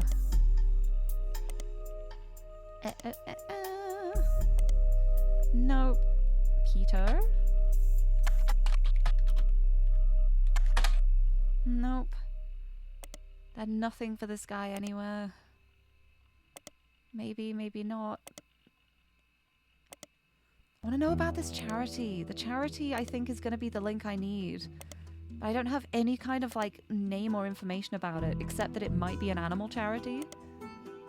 It's like she ran off to work at an animal rescue, so I wouldn't put it past her, like, making an animal charity. Here, they built a charity together. They left the charity behind because it was growing beyond their ability to run it. How do I find this? It would be from Miami, because they didn't relocate until later. This would be in Miami. So it'd be a Miami charity. Charity. No. Miami charity's gonna be too vague, I think. Yeah. There's probably gonna be something I could find in the Miami Mercury. Sherry Williams? No, Sherry, this surname? Sherry, another surname? It's gonna be the first husband's surname, probably. But I don't have that. I don't have that. Great. It's here.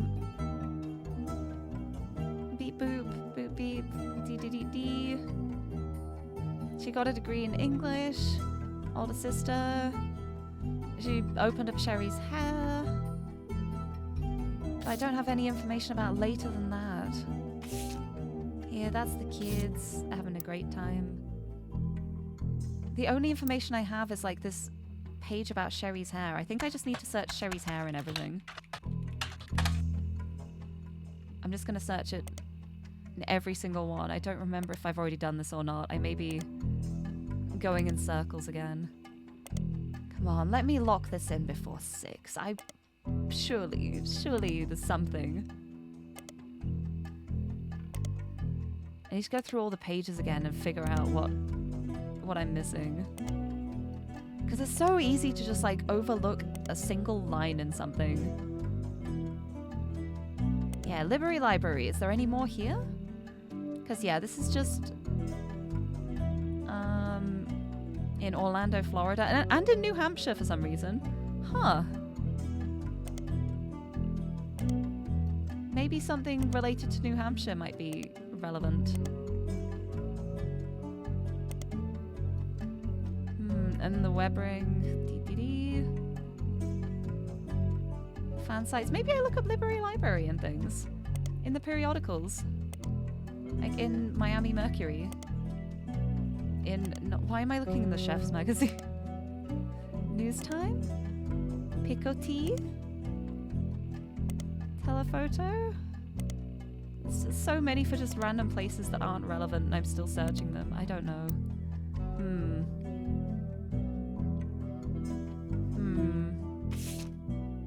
I'm glad I found that at least. I still don't have that other picture of Zach Morden, which I really would like. Because I feel like with the times and stuff, it might link up to here. Because it's going to be when they, like, his retirement party. Shaking hands, because I'm pretty sure time-wise that matches up to when Christine was in the company. So where was it? It'd be like this one. Zach Morden retirement party was 77. And that's also when Christine had her elopement very quickly and got married. So that's going to be when she was pregnant. That's what I need. I just don't know how I can find that. That's definitely going to be what I need. Oh my goodness. Okay. Right, I've done so much for this path though, which feels really good. I managed to lock in way more than I thought here. I say lock in, they're not locked in yet because I need the 5. But yeah, I've got some of this wrong because it hasn't locked in. I've got 5 of them. But...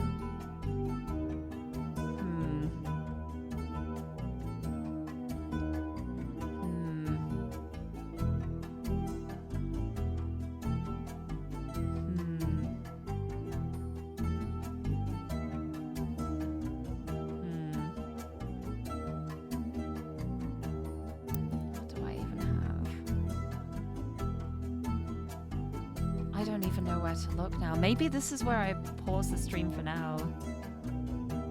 Right, because this one, I'm so sure about this one. So I think some of these are wrong, and I think it might be to do with like the surnames here.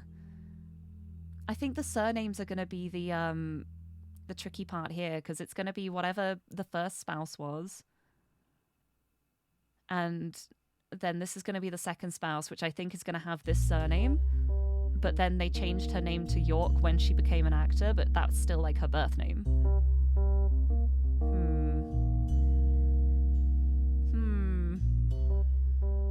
Got so much about Sherry's hair now.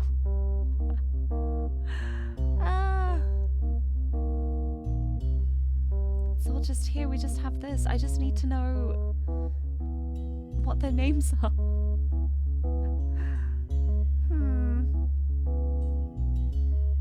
I don't know. I feel like I'm just so stuck here.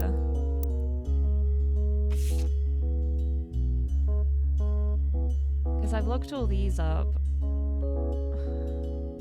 Wait, I looked up the Gazette. Did I look up the name? Oh, okay, there's more stuff here. Oh, wait, yeah, this is talking about Bob. This could be helpful. Ooh. Vic Elmsworth, according to his own personal page, is apparently one of 3 brothers. All 3 of them are contributors to a newspaper called the Kikwa Falls Gazette. Haha. And he tends to focus more on the southeastern United States. All of the articles he's written are archived on his site, including the long-form version of the review for Barb Williams' motivational show from 1997.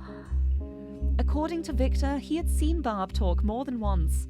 On this particular occasion, Barb's talk was at a very large church, and it was clear she was an expert at matching the presentation of her concepts for any particular crowd, because she received a standing ovation. Barb started with a story about loss, specifically the loss of a bicyclist who had been hit by a car. She spoke about the death of any person as a darkness in their loved ones, a cold, empty void that begins to creep into a space where there once was light. Because the light could never return exactly how it once was, she says the only option is to nurture new sources of light to help fight back the darkness. Her conclusion was that finding the hidden meanings in tragedy is the most important thing we can do. She used multiple biblical comparisons and finished by looping back around to her initial story and how she personally began to come around to this ideology. The biker who died was her son-in-law. And the Lanes Across America charity was created to fill the newfound darkness her daughter experienced. It, the charity, was the light that began to fill the void, and she was doing everything she could to help nurture it.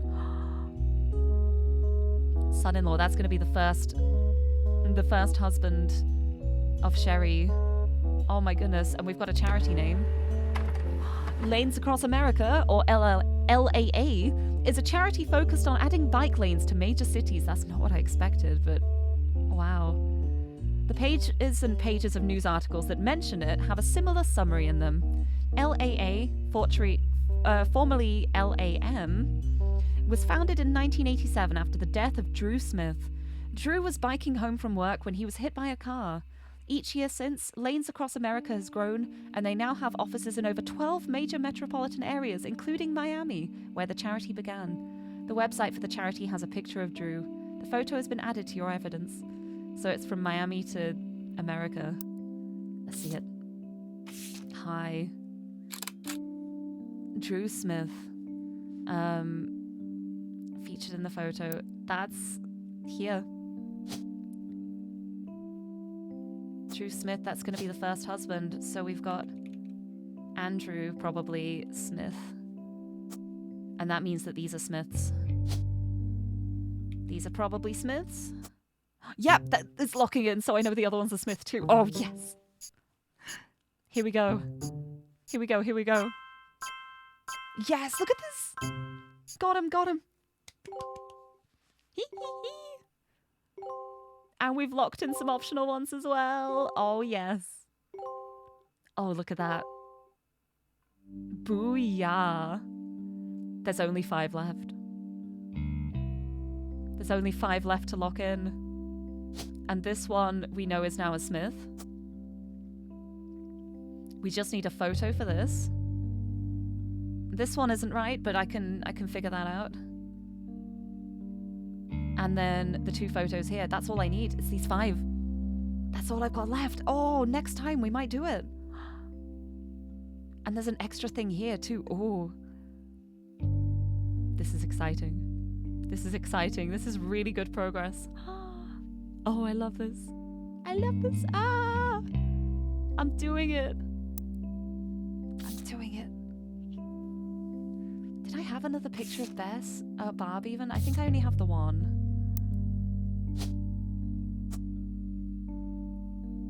Oh, I have the other picture of Cricket though. I can stick that in. Oh, perfect.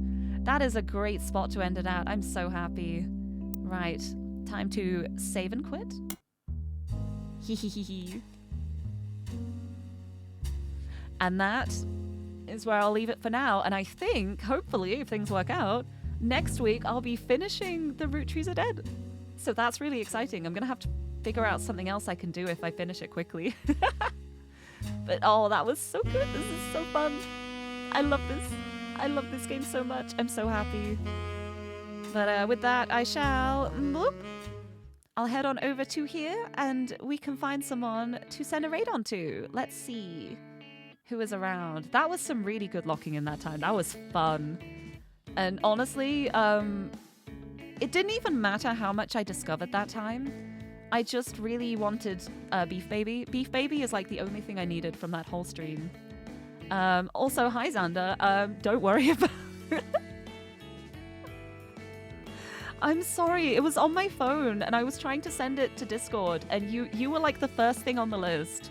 And I was like, well, I'll just send it to you then, it's fine. Maybe I wanted to show off the kind of monster on stream. Thank you for letting me send you a random picture of monster. Right, let's find a raid target. Let's see. Let's see who's around. Beef baby, beef baby. Ah! Who's got beef baby? Who shall I send the raid on to? There are so many people online right now. Hold on.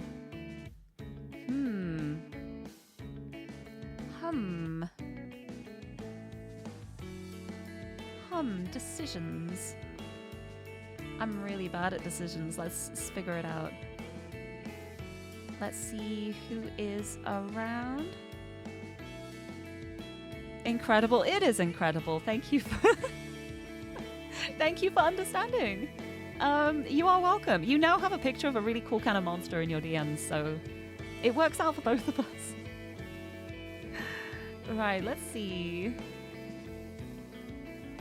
There's so many people I know online. I don't know who to raid. Oh I'm spoiled for choice.